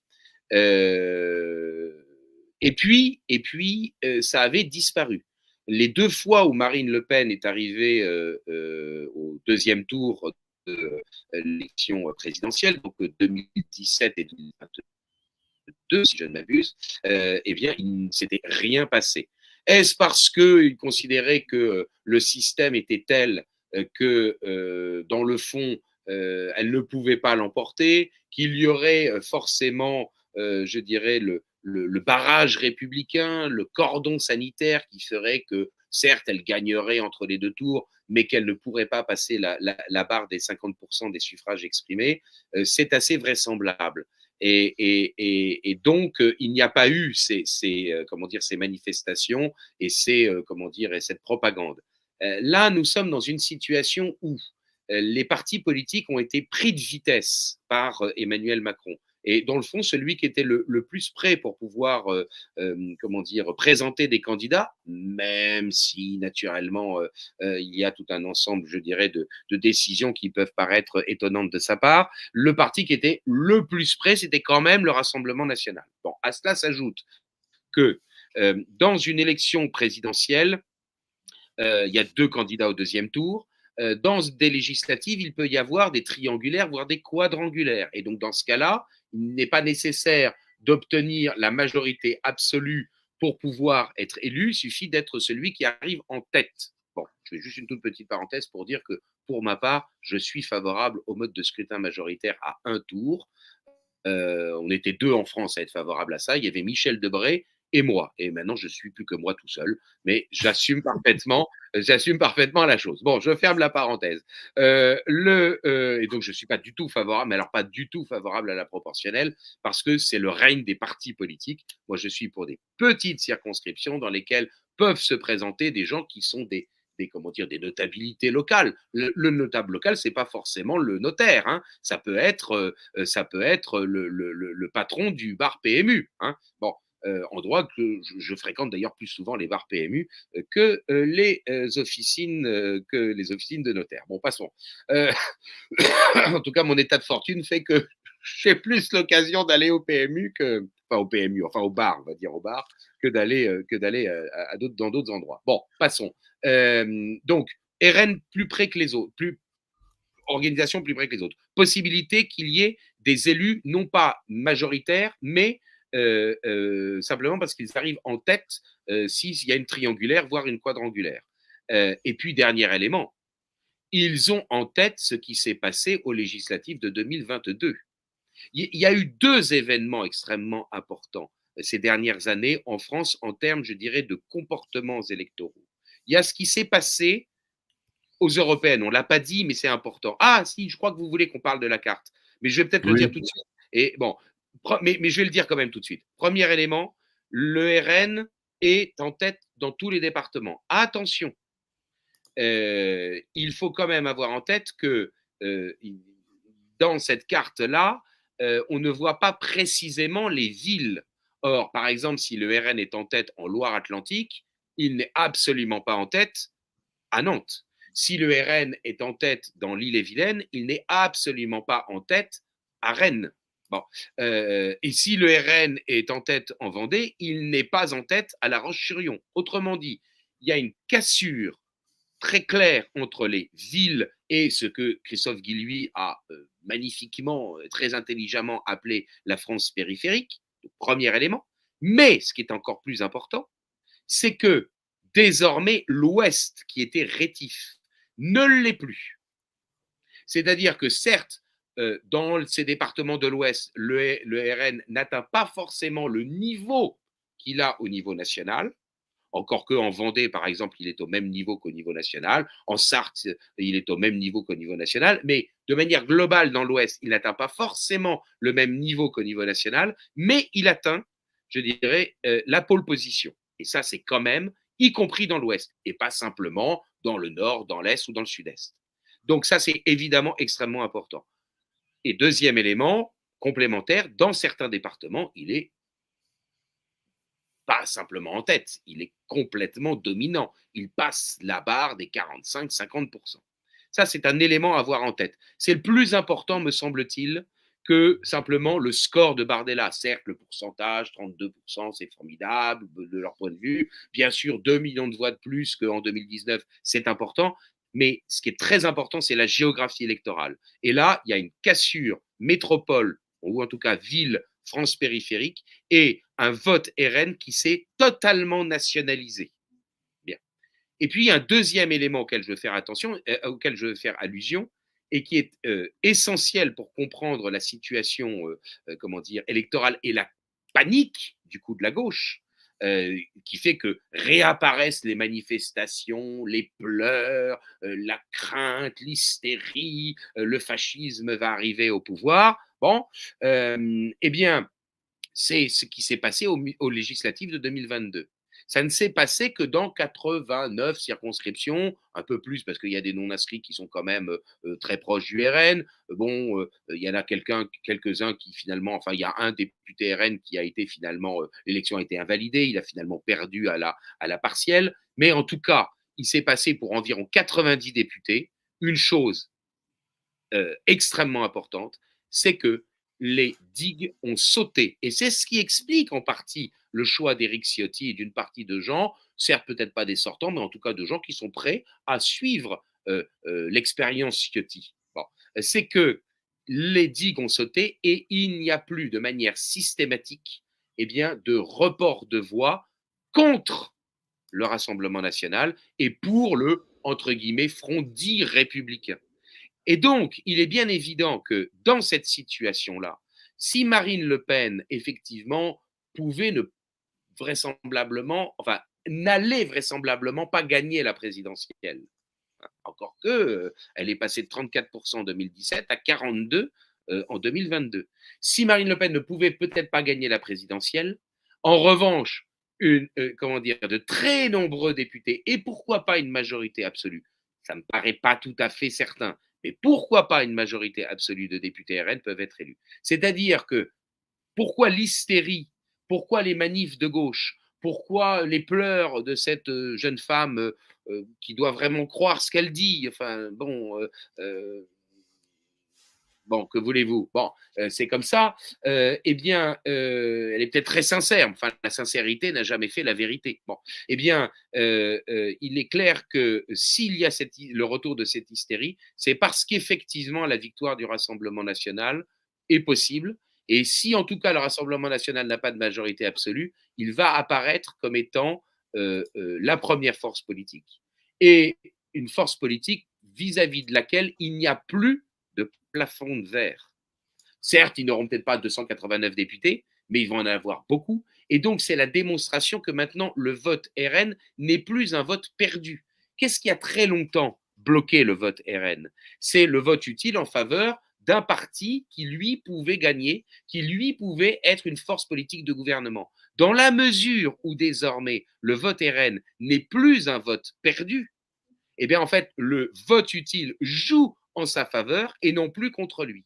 Et donc là, je pense que la gauche a parfaitement raison d'avoir peur. Non pas que le fascisme arrive au pouvoir, mais d'avoir peur que le RN arrive effectivement aux manettes.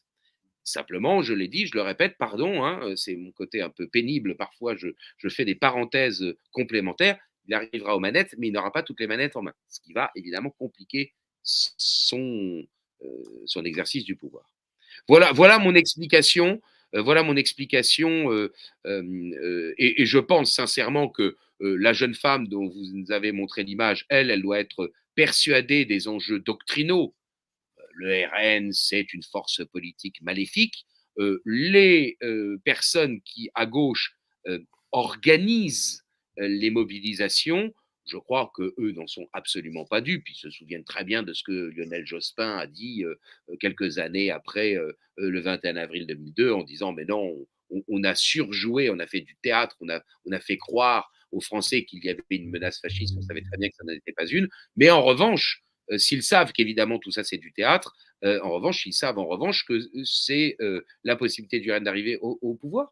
Et entre nous, soit dit, il y a peut-être, je dirais, des convictions politiques de se dire, vous vous rendez compte, le RN va faire un certain nombre de choses auxquelles nous n'adhérons pas. Bon, ok, mais il y a surtout aussi le fait que c'est tout simplement, vous l'avez évoqué tout à l'heure, la gamelle. C'est-à-dire que là, c'est les postes de députés, mais en 2026, ce sont les mairies. En 2027, c'est la présidentielle. En 2028, ce sont les départements et les régions. Tous ces gens-là vont se retrouver au chômage et vont être remplacés par des prolos qui vont prendre leur place. Oh là là. Alors là, je comprends qu'ils aient peur. Hein. Oui, d'ailleurs, il y a un autre. Je trouve ça très drôle. Je trouve ça très drôle. Voilà. Oui, quelque chose qui m'a aussi beaucoup fait rire, c'est les souverainistes, les anti-Union européenne qui, eux, en fait, étaient quand même candidats aux élections européennes. C'est tout à fait paradoxal, je trouve, puisque, en fait, que vont-ils y faire si ce n'est dire qu'il ne faut moins du E, mais ils sont malgré tout quand même candidats. Oui, Donc mais on c'était pourrait aussi vous savez très s'interroger bien sur que leur volonté d'avoir accès à la gamelle et à certaines... ouais, bon, écoute, je suis pas sûr que Jean-Frédéric Poisson, soit quelqu'un qui soit forcément, comment Non, non, dire? mais Il il y a avait dit Asselineau, il y a Philippot, il y avait tous les autres. il y avait forcément des gens qui avaient, qui auraient été satisfaits d'avoir un mandat parce que ça leur donnait une position sociale. Mais disons qu'on peut quand même tabler sur le fait que, quel que soit le parti politique, y compris d'ailleurs des gens, je dirais, de force politique qui peuvent, à vous comme à moi, me déplaire, on peut peut-être tabler sur une forme quand même de sincérité. On n'a sans doute pas le temps aujourd'hui d'analyser les raisons de l'échec du vote souverainiste, mais un jour, peut-être que ça sera intéressant de se pencher là-dessus. Oui, avec plaisir. D'ailleurs, on va faire un petit lien, puisque, Jean-Frédéric Poisson était aux côtés d'Éric Zemmour et puis maintenant il l'a lâché pour aller, avec les souverainistes. Et là, cette Oui, parce information qu'en vient de fait, tomber. parce bon, alors allez-y, dites-moi. Et l'information vient de Oui, tomber, l'information vient de c'est-à-dire? tomber. Reconquête présentera 330 candidats, annonce Éric Zemmour. Donc c'était juste avant que nous commencions ce direct. Mmh. Donc annonce investir de 330 candidats pour les élections législatives sur 577 circonscriptions. Je Voilà. crois que c'est la raison, elle est, comment dire, économique. C'est-à-dire qu'un parti politique a comme principale source de financement non pas les cotisations de ses adhérents, mais la manne du financement public issu du premier tour des élections législatives. Une voix pour un parti politique leur rapporte 1,60 € le temps par an, Oui. le temps de la mandature. Et pour avoir accès à cela, il faut avoir au moins 50 candidats faisant au moins, enfin, je veux dire, il faut avoir 50 candidats qui ont fait au moins 1% chacun. De la Mais d'ailleurs, mesure il y où a il y a l'enquête est donnée à 3% au niveau national, ce qui n'est pas finalement un si mauvais score que cela, après, je dirais, la scission, on peut penser que Reconquête continuera à exister et que Éric Zemmour table, alors à tort ou à raison, pour lui, le concernant lui, mais il table sur sans doute le fait que le RN n'arrivera, enfin décevra vraisemblablement une partie de ses électeurs qui se reporteront sur lui ou sur d'autres forces. Je crois que c'est pas forcément, de manière parfaitement cynique, je crois que c'est pas un mauvais calcul. Voilà. hem, on va peut-être, aborder un dernier point, avant de conclure. C'est le programme de LFI qui a déjà fait beaucoup de bruit puisqu'il est chiffré à plus de 200 milliards en gros, de dépenses supplémentaires. On va Je vais le mettre à l'écran, mais c'est intéressant. Heu, alors typiquement, étendre les droits des femmes et des personnes LGBTQI, adopter une loi intégrale pour lutter contre les violences sexistes et sexuelles en portant le budget à 2,6 milliards d'euros, comme demandé par les associations. Renforcer le budget public consacré à l'art, la culture et la création pour le porter à 1% du PIB par an. Voilà. Mais typiquement aussi ça, rompre avec la maltraitance animale. Voilà, mais là, ils vont pas du tout, par exemple, interdire le halal et le kasher. Bien Alors là, évidemment, on on a est. vu le attendez, puisqu'on a Allez-y, vu allez-y. le biais cognitif de Manon Aubry qui disait que non, non, il faut respecter les us et les coutumes. Et puis aussi Glucksmann qui disait qu'il n'avait pas travaillé la question. J'ai relayé cela parce que ça m'a fait beaucoup rire aussi. Il faut essayer de rire un peu parce que c'est vrai que sinon c'est tragique, hein. Qu'est-ce qu'il y a encore d'autre au niveau des dépenses? Voilà, Alors, lutter contre les toutes les formes de attendez, racisme. ah, Xavier, juste une parenthèse. Moi aussi, je suis pour les us et coutumes, et en particulier avec le Gévray-Chambertin. Malheureusement, ma bourse ne me permet pas de pratiquer cette coutume aussi souvent que je le souhaiterais. Oui, oui, mais c'est comment dire?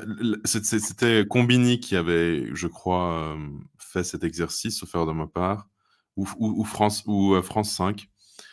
Hem, En tout cas, c'était avec le grand, humaniste, Hugo Clément. Et les questions, en fait, étaient autour de des questions, en tout cas, autour des animaux, de l'agriculture, de l'agroalimentaire, de manière générale. Limiter l'industrie, limiter l'importation, qu'est-ce que vous allez faire face au halal et au kasher, et cetera, et cetera. Et puis est venue les questions du halal et du kasher. Ah oui, puis aussi par rapport à tout ce qui concerne la tauromachie. Donc, tout le monde, enfin, il y avait Bellamy hein, et je crois une autre personne, je crois des Verts écologiques qui disaient comme quoi il fallait respecter les us et les coutumes avec celle de Renaissance. Tout le monde était contre la tauromachie. Ensuite est venue la question du respect des us et des coutumes, enfin de l'abattage rituel halal et cachère. Tous se sont opposés à l'interdiction. Hein. Donc même Bellamy a dit non, qu'il fallait pas interdire parce que c'était de la concurrence déloyale, je crois, par rapport aux produits qui étaient pas cachers ou halal. Enfin bref. Et puis Manon Aubry qui disait non, il faut respecter les us et coutumes, alors qu'elle était contre la tauromachie de manière générale. Et puis Glucksmann qui n'a pas travaillé la question, qui ne sait pas. Bon. Là, on a vu au niveau de LFI les dépenses, quelques dépenses. Peut-être aussi un autre point qui est très intéressant, lutter contre les formes de racisme, contre l'antisémitisme et l'islamophobie. Au moment où l'exploite menace, nous rappelons que la parole et les actes racistes, antisémites et islamophobes se propagent dans toute la société et connaissent une explosion inquiétante sans précédent. Aucune tolérance n'est de mise face à ces menaces et ces comportements d'où qu'ils viennent. Je ne sais pas si vous avez vu aussi un autre extrait qui était très amusant.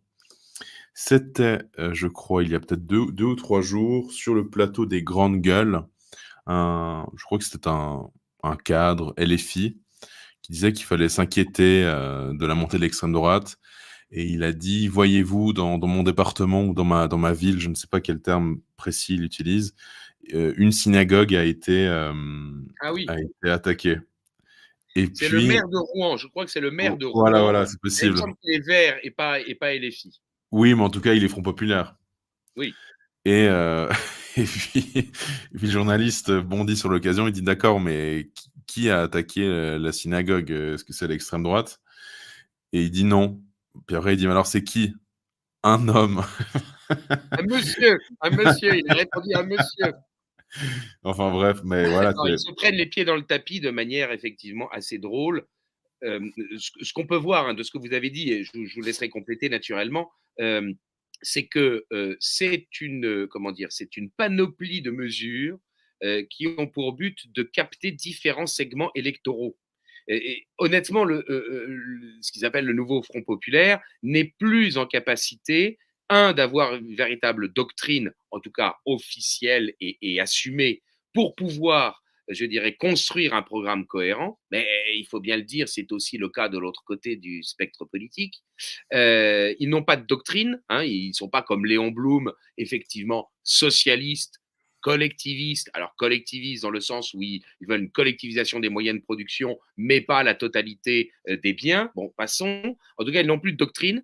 Ils n'ont plus que la capacité de faire une panoplie de mesures pour capter des segments électoraux et notamment jouer sur le communautarisme. Alors là, ils essayent de capter les 2% du parti animaliste aux élections européennes. Ils essaient de capter le vote, évidemment, comment dire, d'origine étrangère dans les banlieues et donc essayer de faire ce conglomérat électoral. Ça n'est pas un véritable bloc, me semble-t-il, idéologique. Bon, mais c'est évidemment quelque chose qui peut fonctionner, puisque vous savez bien, c'est malheureux, mais c'est comme ça, l'électeur eh bien, projette ses propres idées sur un candidat ou sur un parti politique. Aussi bien pour, je dirais, le haïr, le détester, c'est le cas de tous ceux qu'on voit manifester, qui projettent sur le Rassemblement national des idées qui n'ont jamais été professées par le FN et parfois des idées qui ont été professées par le FN mais qui ne le sont plus, par exemple la remigration, bon, professées par le FN mais qui ne sont plus professées par le RN.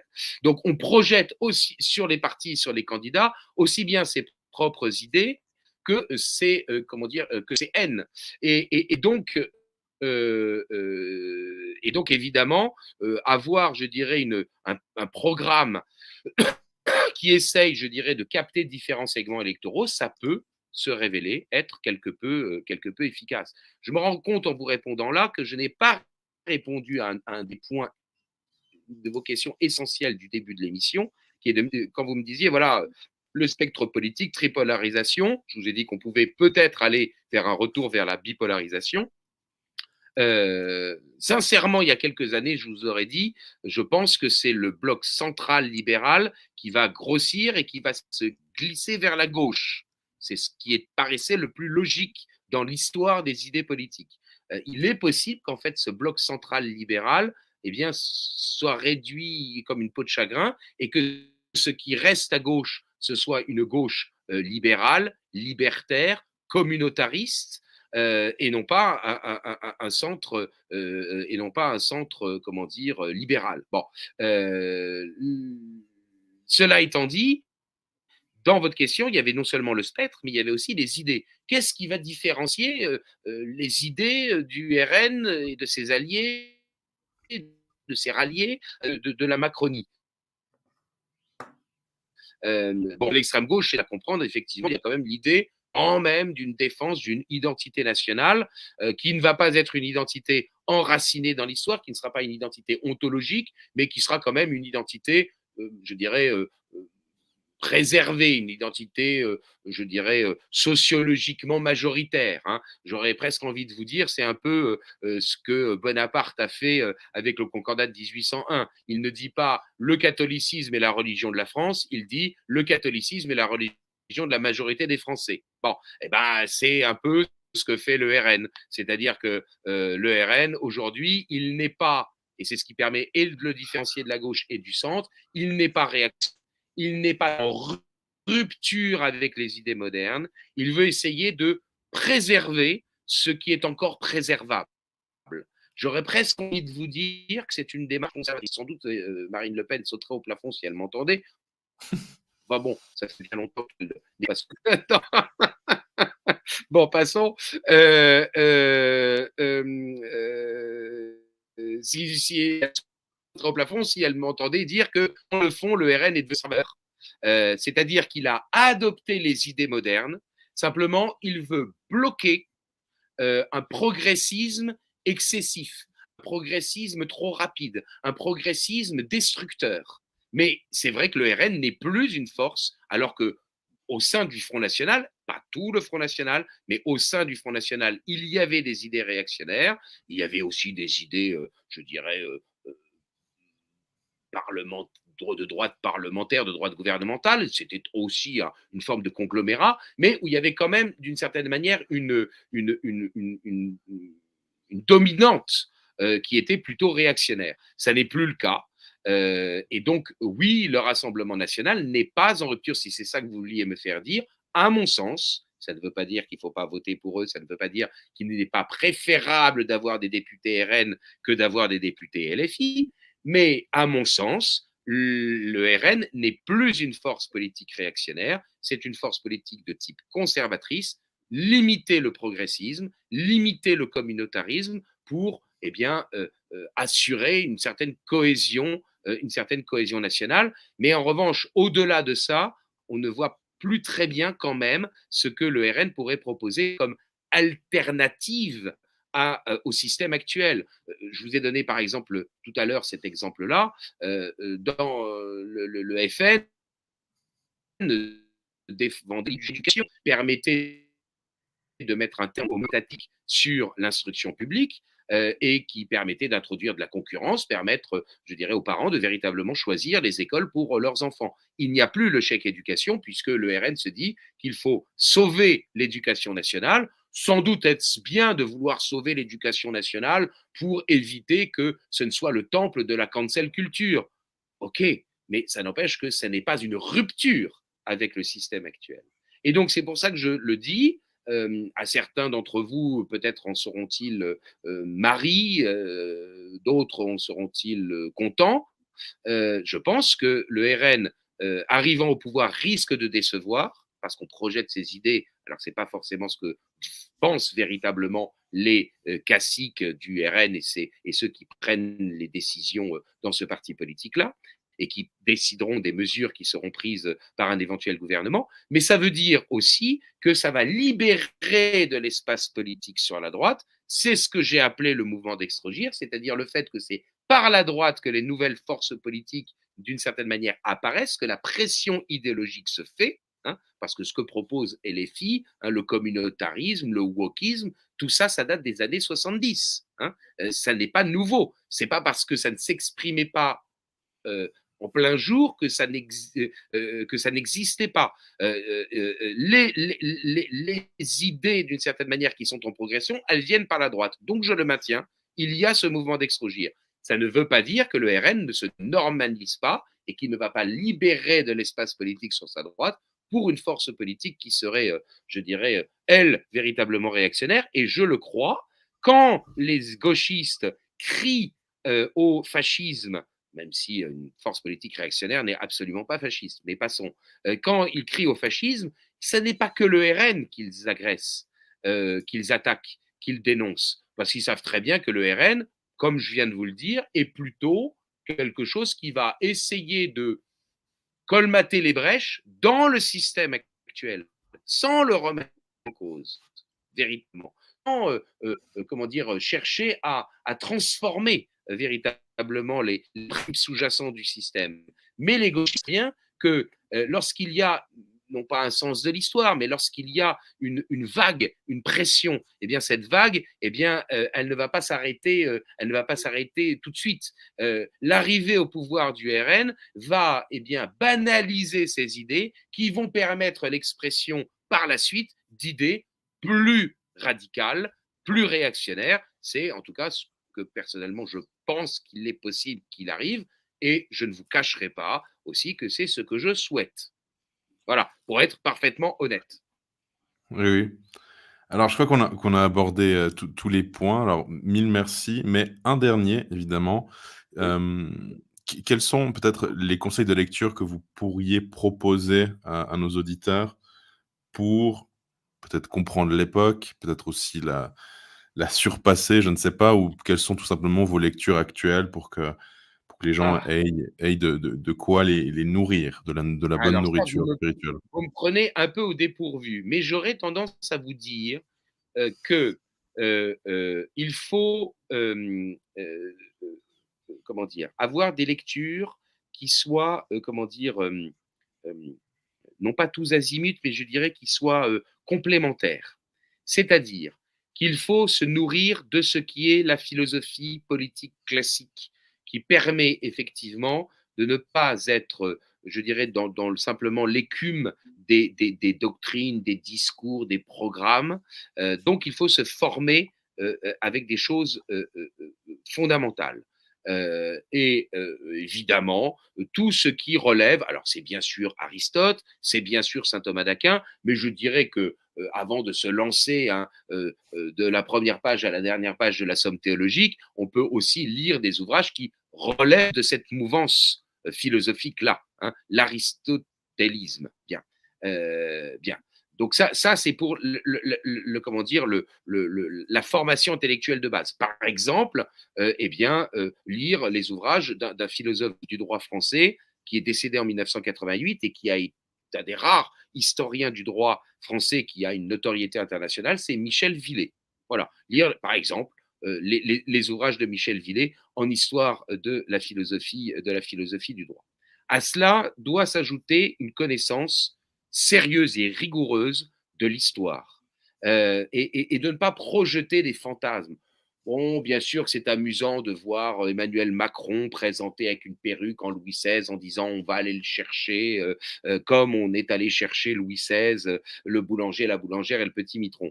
Bon, c'est amusant 2 minutes, mais c'est comment dire, une méconnaissance de l'histoire. Et pour savoir ce qu'est la France, ce qui est son identité, ce qu'est l'Europe, hein, eh bien, il faut ne pas se tromper, ne pas avoir, je dirais, ne pas projeter nos conceptions d'aujourd'hui sur le passé, ne pas commettre d'anachronisme. Et donc, j'invite véritablement à lire des ouvrages sérieux et souvent récents, parce qu'il ne suffit pas de se dire ça a été publié au 19e siècle, donc c'est forcément bien.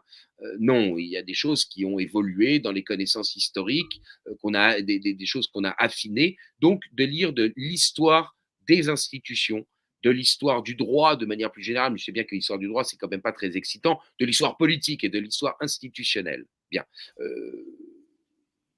Par exemple, de lire, alors ça date un peu, peut-être que c'est un peu dépassé sur certains points, mais enfin c'est quand même un très grand maître, François-Olivier Martin, hein, le grand manuel d'histoire des institutions de François-Olivier Martin. Ensuite, il faut nourrir comment dire, son âme. Alors bien sûr, c'est des lectures spirituelles, mais quand je dis son âme, là, je parle d'un point de vue politique, d'un point de vue identitaire, d'un point de vue ontologique. Nourrir son âme, c'est-à-dire se dire que l'identité, c'est pas simplement parce qu'on est contre, je dirais, l'islamisme. C'est le fait de savoir ce que l'on est soi-même.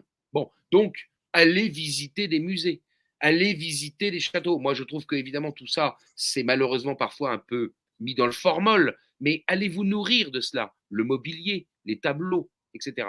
Et donc, il faut lire des ouvrages qui illustrent notre culture. Eh bien, lisez les tragédies de Jean Racine, lisez le cycle du théâtre catholique d'Henri de Monterland, hein, Port-Royal, le Maître de Santiago, etc. Il ne s'agit pas d'avoir une vue de l'identité qui soit quelque chose de négatif. Il faut voir que c'est quelque chose qui a été et qui est une civilisation.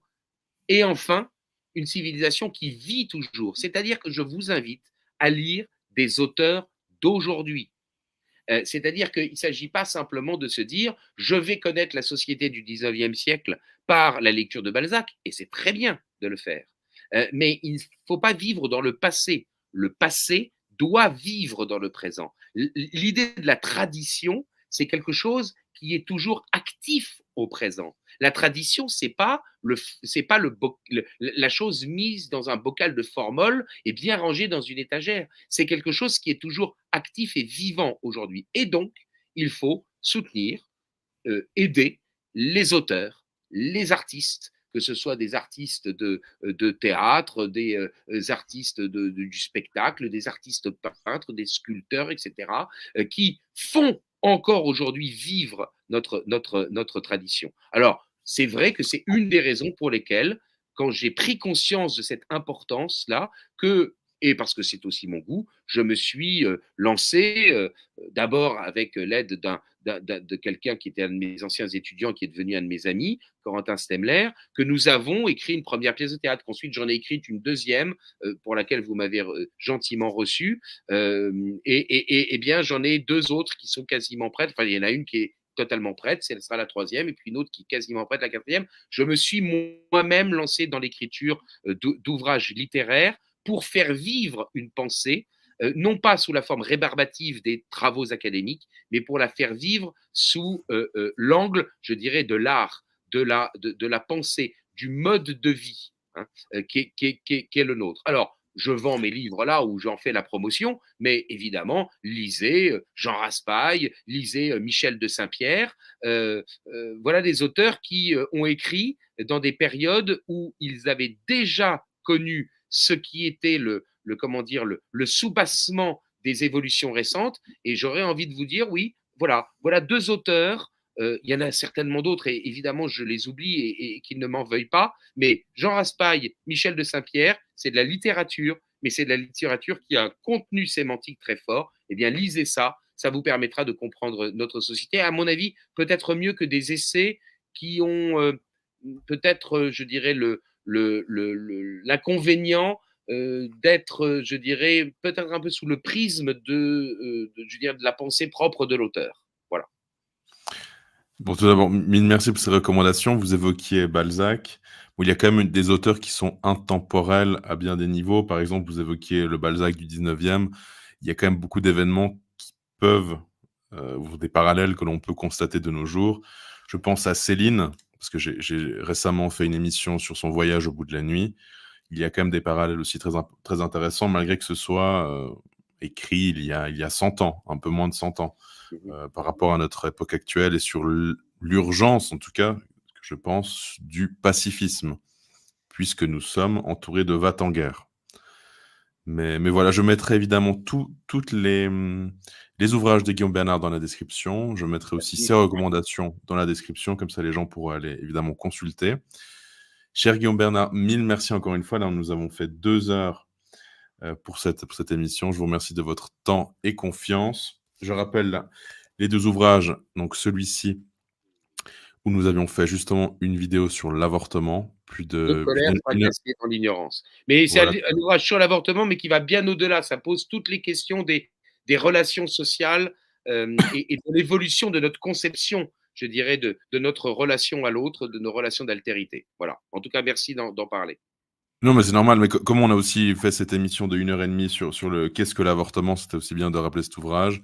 Et puis aussi, je vous avais reçu pour l'ouvrage La guerre droite aura bien lieu sur le mouvement d'extrogir. Nous avions aussi évoqué la question de la droitisation de la société.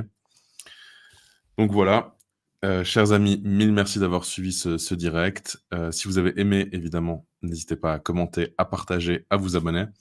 Et on se voit très vite pour une prochaine vidéo. Et à très vite, haut les cœurs, que Dieu vous garde.